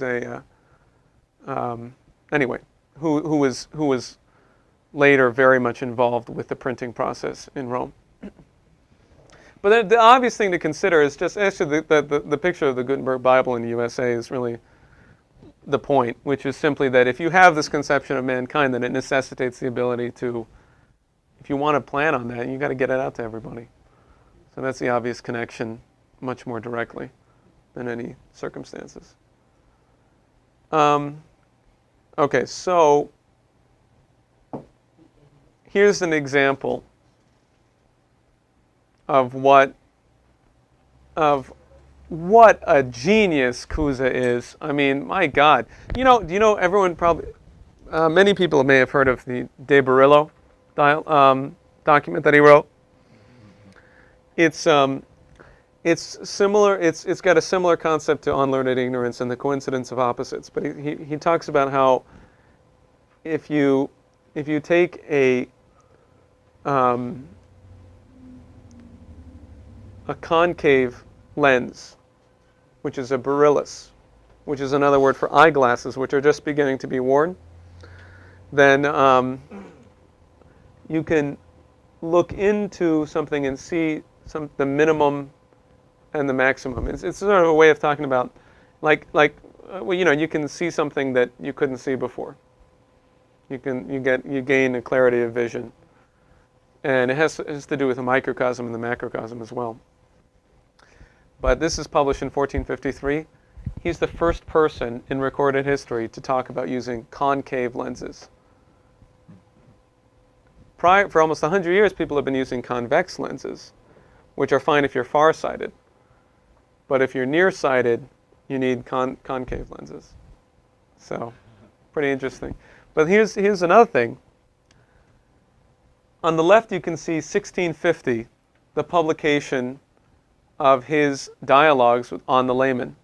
And the layman is a character, they translate it idiot, which is actually a direct translation. It's de idiota. And the layman is a character like Socrates. He's a craftsman. He makes spoons, among other things. And a philosopher, like an orator, comes to him, and a philosopher comes with him, and they say, and the orator says, this layman he seems to have a way of thinking about everything, about the truth, about everything. And the philosopher says, really? And the philosopher comes and says, well, what do you think about, the peripatetics and this and that and this school and that school? And the layman says, well, those don't really interest me. What's interesting to me is, and then he does this beautiful investigation of knowledge, and it's very beautiful. And it's very groundbreaking scientifically. One of the things that he takes up is there's 4 dialogues. One of them is on static experiments. One of them is on balance. One of them is on the mind. The first, the first and second are in wisdom. The third is on the mind. The fourth is on static experiments, or experiments of the balance. Okay, so he starts talking about how are you going to use a balance to investigate scientifically the natural world. And he writes this, which is fascinating. This is the English translation from 1650, just to give you a sense of how his work is getting out there. This guy, the people, William Leake, you can see very tiny letters there. The people who published this are some of the first publishers of Shakespeare. Okay, so the orator says, there is a saying that no pure element is to be given. How is this proved by the balance? The idiot says, if a man should put 100 weight of earth into a great earthen pot, and then should take some herbs and seeds and weigh them, and then plant or sow them in the pot, and then should let them grow there so long until he has successfully, by little and little, gotten 100 weight of them, he would find the earth but very little diminished when he came to weigh it again, by which he might gather that all the aforesaid herbs had their way from the water. Just to pause at this point, up until 1650, there was an absurd acceptance of the Aristotelian concept, which was that the earth provided all of the mass that becomes the plant, which was just a totally arbitrary and idiotic Aristotelian concept that had been stuck in stone for 1,500 years. So Cusa says, but Cusa just there says it must come from water, just through this experiment, which may be a reference to something that actually happened. It may just be a thought experiment, but it certainly seems like he did it. Therefore, the waters being engrossed or impregnated in the earth attracted a terrestriety, and by the operation of the sun upon the herb were condensed, or were condensed into an herb. If those herbs be then burnt to ashes, mayest not thou guess by the diversity of the weights of all how much earth thou foundest more than the hundredweight, and then conclude that the water brought all that? For the elements are convertible one into another by parts, as we find by a glass put into the snow, where we shall see the air condensed into water and flowing in the glass. So we find by in experience that some water is turned into stones and some is into ice. Now, clearly, he's got a preconception of photosynthesis. This actual experiment is not even done until 1650. At least it's not known. Van Helmont. Exactly. And Van Helmont doesn't even have the concept of the sun being involved. He thinks it's all from the water. So, at least it's not, it's not recorded. It's not reported to the general scientific community until Van Helmont. So, I think this is interesting and indicative of the power of what he's doing. So now we come to three locations that I think are interesting to conclude with. 1458, Cusa has been named by Pius II the Vicar General of Rome, which means that whenever the Pope is out of town, Cusa's in charge of everything. And the Pope is out of town a lot, because the Pope is trying to organize, and he's been trying to organize since 1458, a crusade. All right, now I need to learn more about this because I'm interested to know what is the state of mind of Pius II. But he's preparing for a crusade. He knows that the sack of Constantinople happened in 1453, so he's trying to rally forces, and it's becoming very, very difficult. It's proving to be extremely difficult. He can only get a minor portion of what he needs, and the people that he can rally are really not very good. They're not professional soldiers. So he's got problems. And he's spending most of his time outside of Rome dealing with this. In the meanwhile, Cusa is writing more and more beautiful things. And he's trying to reform the Roman Curia. And he's coming into the Curia with a reform based on the Beatitudes. And they are really unhappy to be told what to do by the German cardinal, right? The Beatitudes? Yeah. Blessed are the poor, they shall inherit the earth. Beatitudes, who was that, Campus? No, from Christ. Christ, yeah. The Sermon on the Mount. Okay, thank you. From the Sermon on the Mount. So he has that conception. And he's hanging out with Toscanelli all the time. And in his On the Not Other, or On Not Other, depends on how you want to translate it. It's a dialogue between Cusa and a guy named Fernando Martin. Fernando Martin is another friend of theirs. He's a canon of the cathedral at Lisbon. He's Portuguese, and he's and he's been to and he spends some time in Rome. Okay. So Toscanelli also shows up in some of his mathematical dialogues or tetralogues. The stuff on the quadrature of the circle includes Toscanelli as a member of the dialogue. Whose dialogues? Cusa's dialogues. Has Toscanelli in it? Yeah. So, 1464, August 11th of 1464, 550 years ago, right? August 11th of this year will be the 550th anniversary of his death. 500? 550th. Oh, 550. August 11th, 1464, Cusa is on his way to Ancona to meet Pius II. Pius II is also sick. He's in bad shape. He dies 3 days later. Pius II is there and expects Cusa to meet him. Okay, remember, Pius II, I told you to remember this, is Aeneas Silvio Piccolomini, who said what he said about the Venetians. He's going to Ancona to meet the Doge, who has 11 galleys, 11 ships with him to carry crusaders. So what is his state of mind?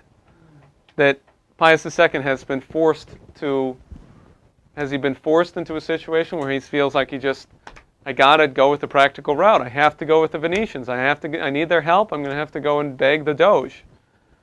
Right? And what do you think Cusa thinks about this? And I don't think that Cusa thinks it's going to work. and he's traveling with Toscanelli and his secretary Giovanni de Bussi, who becomes the big honcho in printing, and Fernando Martin. And in Todi, Cusa dies. He's been sick for some time. But he dies. And present and signing on his last will and testament are these men. 10 years later, Toscanelli writes a letter to Fernando Martin. Included in the letter is a map. He describes how you could get to the east by going west. And he also says, and this would be, and he praises the nations of the east. He says these are really noble nations there that we need to come into contact with. And you can imagine what they're thinking about in terms of the ignoble nations. So that letter is found, and actually another letter that letter is included in another letter that Toscanelli writes to Columbus, which we know happened because we found a copy of it in Columbus's library. And I'm pretty sure that copy still exists. I might be wrong, but I'm pretty sure it still exists. And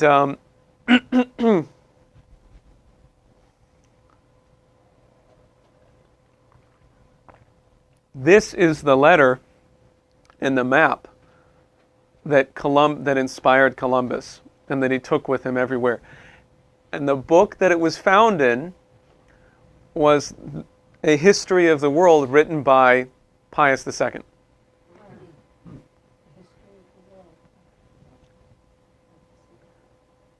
Now, so you should be asking yourself, what was Cusa talking about with Toscanelli and Fernando Martin as they were going to this doomsday compromise, and what they might have come up with in this century of incredible discovery and breakthrough political, action that Cusa had led.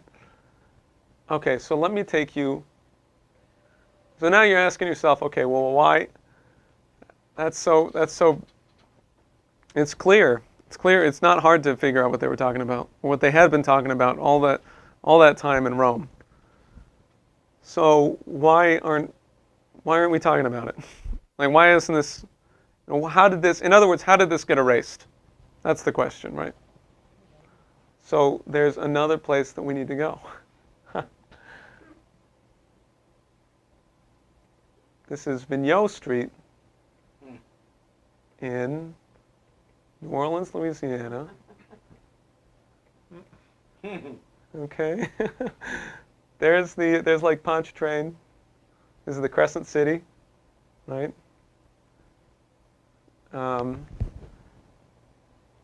There's Louis Armstrong Park. Okay. Trying to find my house. Hold on. Oh, no, look. You want to know? Where's the World Trade Wait. Here's Camp Street. Oh, yeah, right. That's where the World Trade Mart's over here. Oh, I see. It's a very prominent thing. It's over. Anyway, it's somewhere around there. But yeah, here's Camp Street. That's where the operation was run, the Oswald operation. David Ferry's office was there, or not David Ferry, but the other guy. Anyway, who? Bannister. Yeah, Bannister's office. That's right. I lived.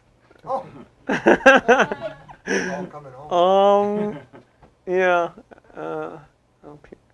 Anyway, doesn't matter. I'm having a hard time finding it right away. But so here's the French Quarter, and where's? Oh yeah, Café du Monde's in there. Anyway, here is Vigneault Street. Look, it's just one little block. It's one block right there. And the school I used to teach at is over here. But Henri Vigneault is the guy that we're interested in right now. Okay. Vigneault, I put too much on the slide. It gives too much away. So hold on. You're going to wait for it. Vigneault, okay, so the scene is 1862, New Orleans. All right? The Union has just captured New Orleans. Okay? Vigneault has been a public school teacher in the area, and he's been a propagandist.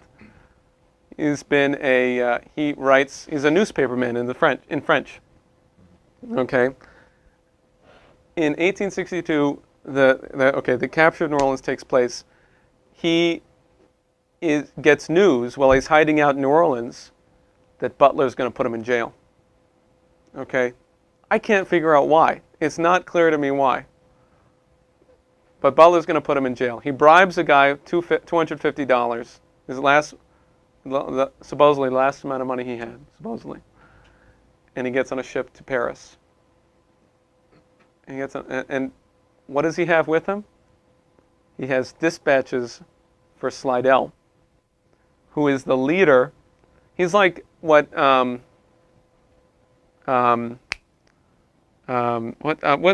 Teddy Roosevelt's uncle? Bullock. He's Bullock's close associate. Bullock is running the operation. He's the spy master in London. Slidell is the spy master in Paris. Slidell is trying desperately to get Napoleon III to recognize the Confederacy. Vigneault becomes a member of this organization, the Confederate diplomatic mission, right? Which is totally nasty. And he serves that role. And then about 15 years later, he gets named as, this traitor becomes named as the first secretary of the American mission in Paris. He gets this big role in the whole operation for the United States there. And oftentimes he does the role of the ambassador. He becomes like very celebrated in Confederate New Orleans for his successes. And he also amasses the largest library known of Christopher Columbus material. And he becomes the leading scholar on Columbus. And he has so many books, he has to move out of the city to find a place that he can rent that has enough room for his books on Columbus. So in 1900, in Paris, the same year of the Hilbert-Russell Conference, there's a conference of the Americanist Society, which are these international British Empire-controlled historians and anthropologists, racist anthropologists, who certainly feed into the eugenicist movement eventually. But in 1900, they hold a conference, and he puts forth a paper claiming that proving, in fact, it's a book. Yeah, it's a book proving that the famous letter is a hoax. And he says, who is this Fernando Martin? This man never existed. So if Fernando Martin never existed, then there's no relationship to Cusa. There's no relationship to Toscanelli. It's all a hoax. It's all shit.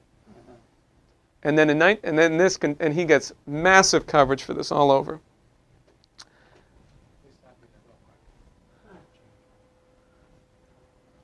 I can't tell. Is it Philadelphia? What's the headline? Henry Vigneault belittles the story of Columbus. Where's this library now? That's what I was just That's thinking. why- I was waiting for the library to burn down. The library burned down. Freak accident. Can we go ahead? So in 1909, the Knights of Columbus, thousands of them, it's an American organization, Oh, yeah.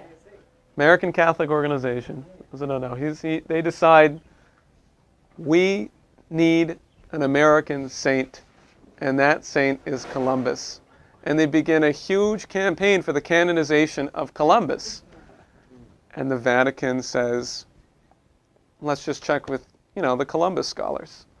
And they go to Vigneault, and he says, no way, he can't be allowed. He's not a saint. He was a bastard. He was a son of a bitch.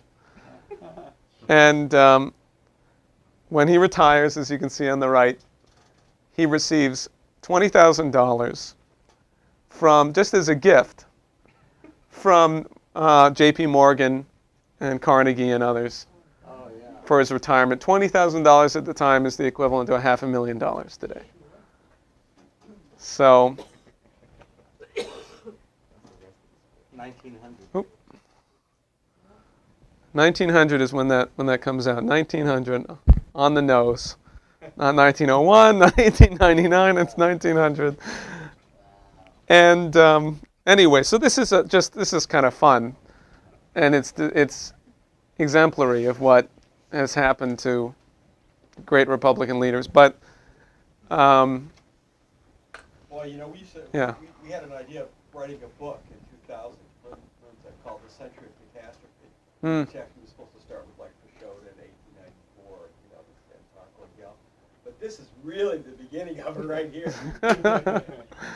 That's the beginning of the Century of Catastrophe. now we've written all about this before, but I've never heard that. People in Leesburg a number of people were aware of it, but I think that I have not seen it published anywhere that he was what he was doing in 1862, which I think is pretty interesting, and that he was so close with Slidell. So, so this was a lot of fun to find out. Gave birth to the Kennedy assassination. Oh yeah, absolutely. So, and when you read the New Orleans press talking about him, you get a sense of that. They are so proud of him. He's their boy, But I would just try to bring back to the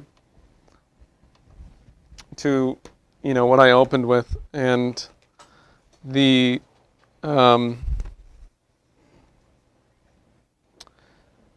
that what you're trying to do is to reclaim and reestablish, this vision of man that Cusa represents.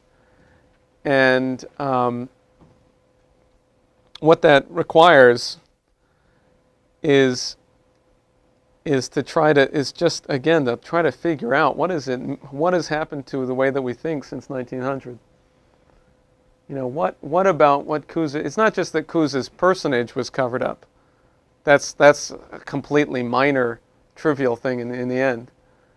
It's the fact that his method of thinking has been attacked.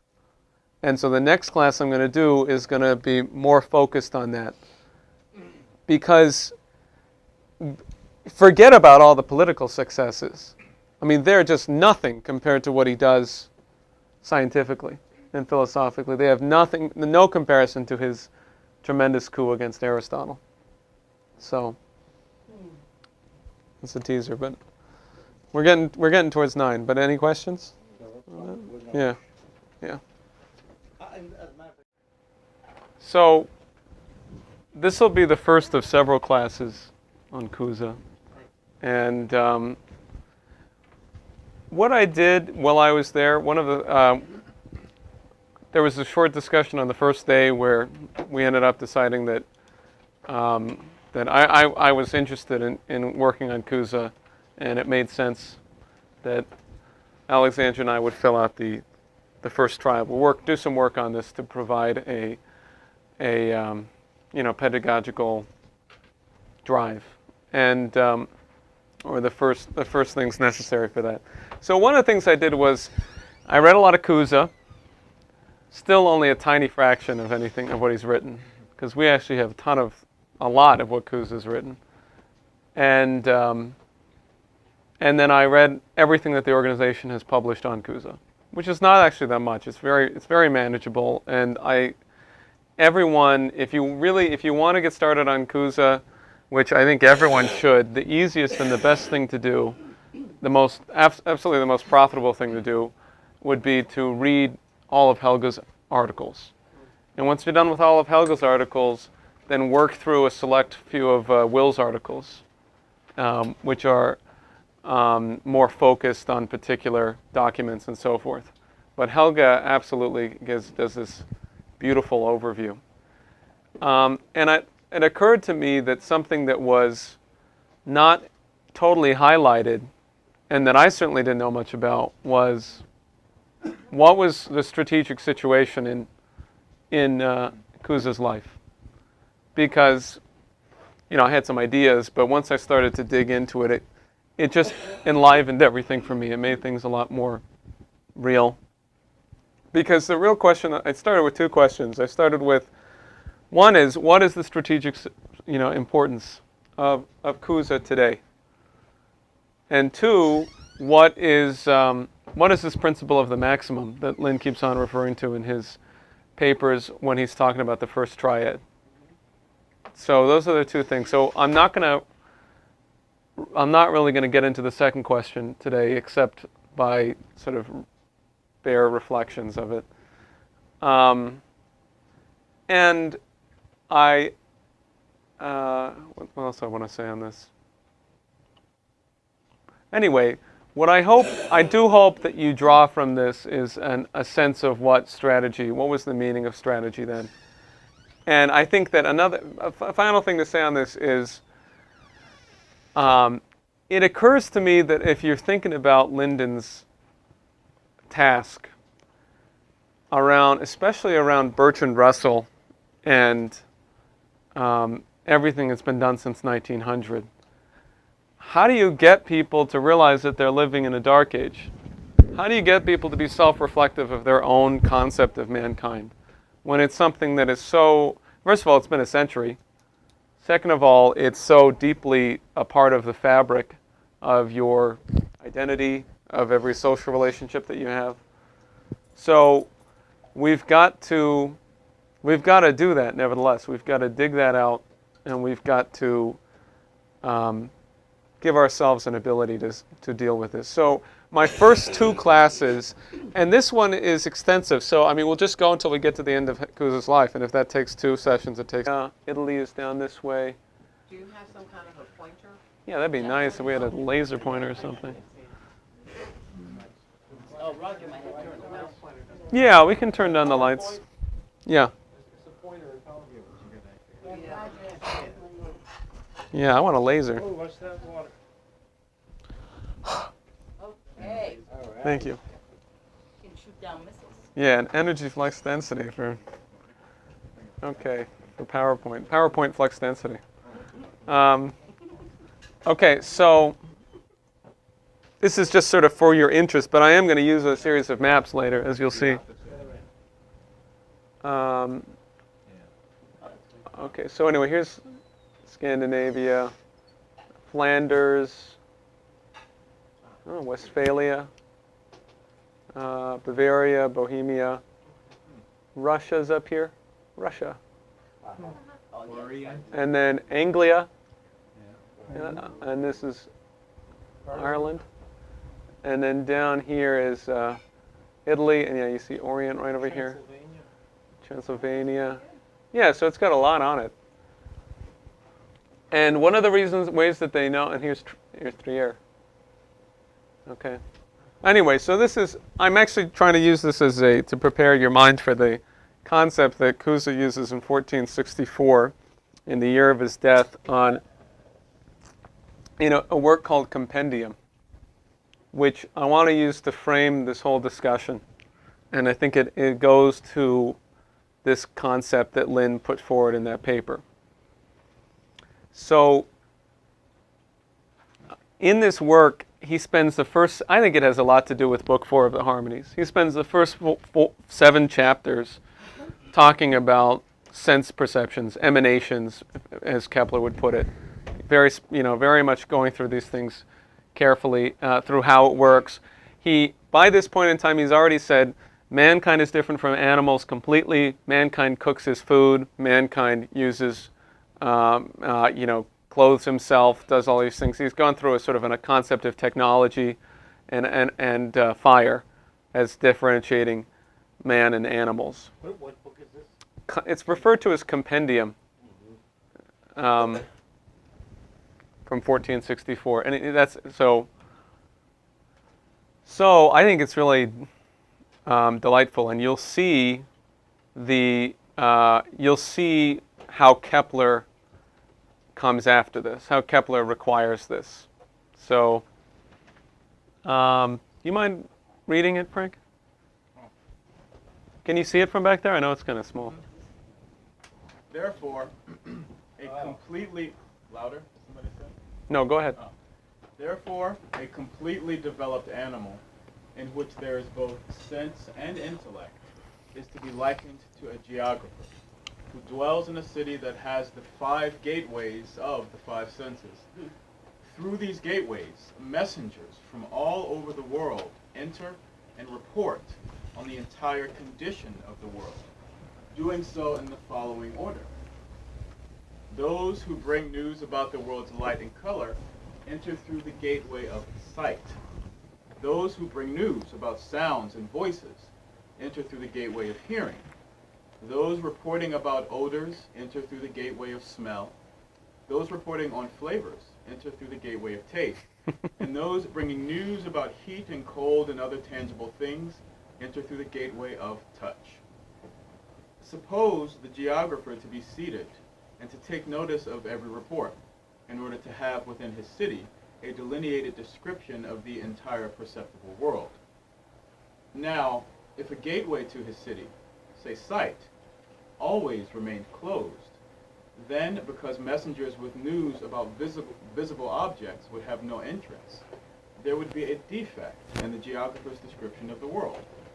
For the description would not make mention of the sun, the stars, light, colors, the shapes of men, of brute animals, of trees, of cities, and in greater part would not make mention of the world's beauty.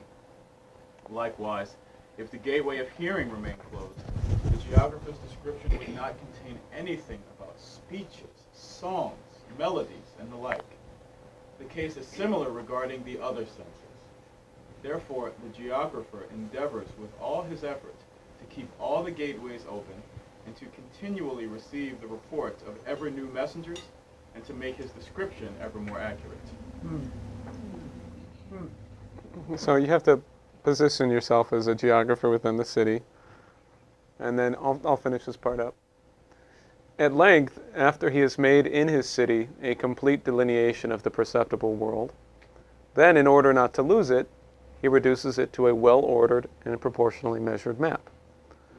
And he turns toward the map, and in addition, he dismisses the messengers, closes the gateways, and turns his inner sight toward the creator of the world, who is none of all those things about which the geographer has learned from the messengers, but who is the maker and cause of them all. He considers this maker to stand antecedently in relation to the whole world, as he himself, as geographer, stands in relation to his map. And from the relation of the map to the real world, he beholds in himself, qua geographer, the creator of the world. Beholds him when he contemplates the reality by means of its image, and contemplates by means of its sign that itself which is signified. During his speculation, he notices that no brute animal, although it seems to dwell in a similar city and to have gateways and messengers, could have made such a map. And hence he finds in himself the first and nearest sign of the Creator. In this sign, the creative power shines forth more than in any other known animal. For an intellectual sign is the first and most perfect sign for signifying the Creator of all things, whereas a perceptible sign is the last and farthest removed sign for signifying the Creator of all things. Therefore, the geographer withdraws himself as best he can from all perceptual signs and turns toward intellectual and simple and formal signs.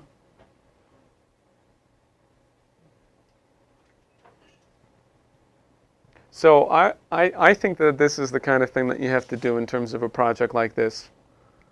I mean, what I'm actually gonna use a lot of maps. I'm gonna use a lot of pictures. I'm gonna go through a lot of people, 2 sessions. But this one and then a second one I've started to put together on Didacta are focused on that kind of, trying to accomplish that kind of thing, trying to bring us towards that. So this is apropos, right? I think start with this to get yourself again into the mode of figuring out how you're going to become self-reflective about your own creativity. This is from History is Closing in on Obama, May 9th, 2014. The way history closes in on the past. Where clearly May 9th he's saying this is going to happen. And we're watching that unfold right now. The most foolish and ultimately most dangerous of all popular opinion is the witless presumption that history flows simply from past into future. Contrary to that admittedly popular nonsense, it has often been the case that history assumes its characteristic form in a notable similarity to that uniquely original discovery of the solar system, which as such itself first occurred also uniquely in the work of Johannes Kepler.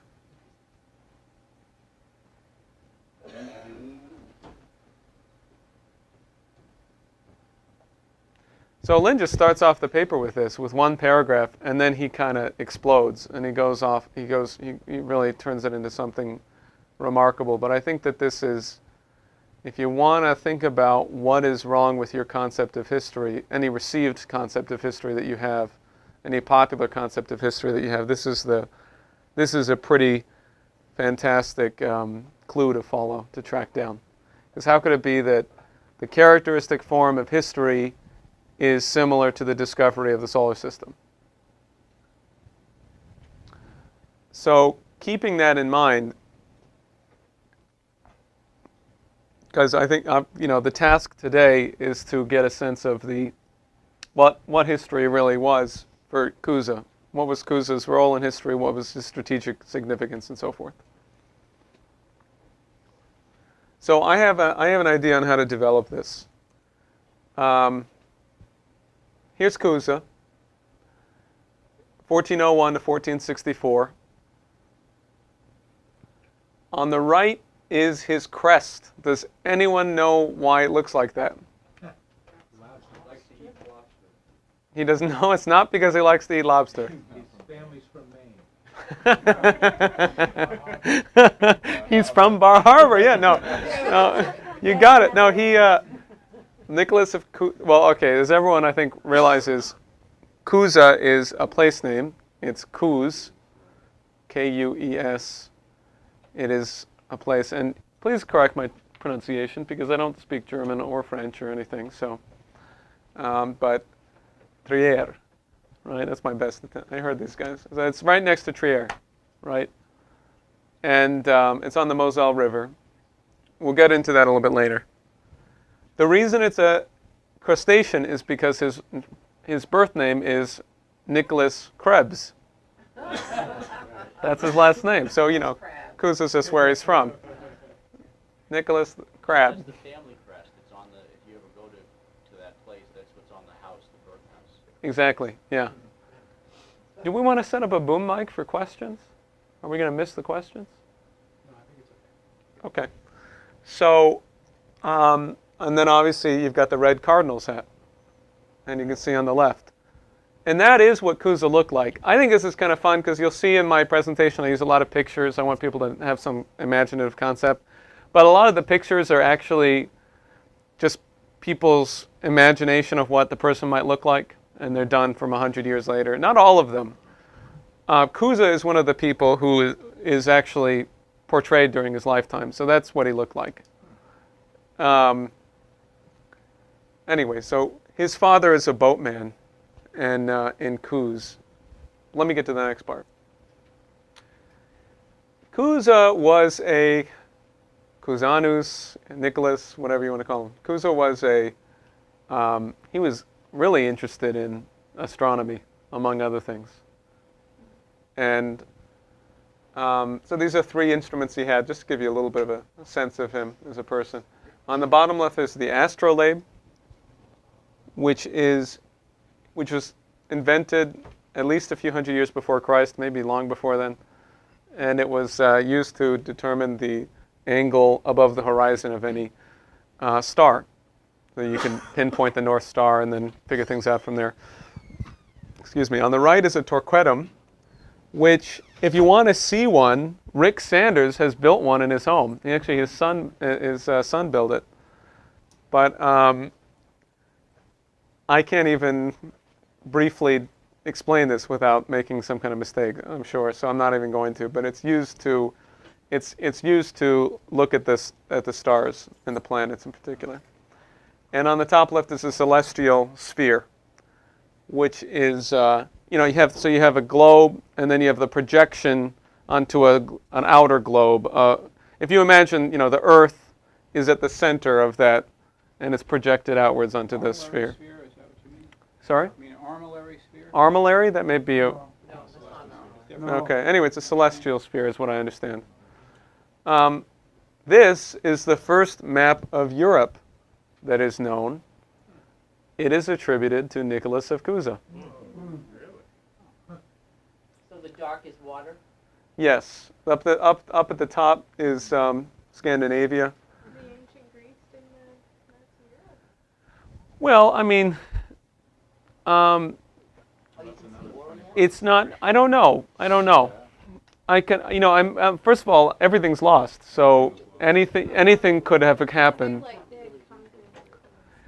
Yeah, but so I don't really know. But this is considered the first major map of Middle Europe, and it's not clear if it was produced in 1451 or 1491. Either makes sense, even though 1491 is after his death, because really there's an engraving on the map that says all knowledge of these places is, or thanks be to Nicholas of Cusa for ordering these places. So Cusa gets credit for the knowledge that became the map, at least. So you can see, here's Bavaria, Bohemia.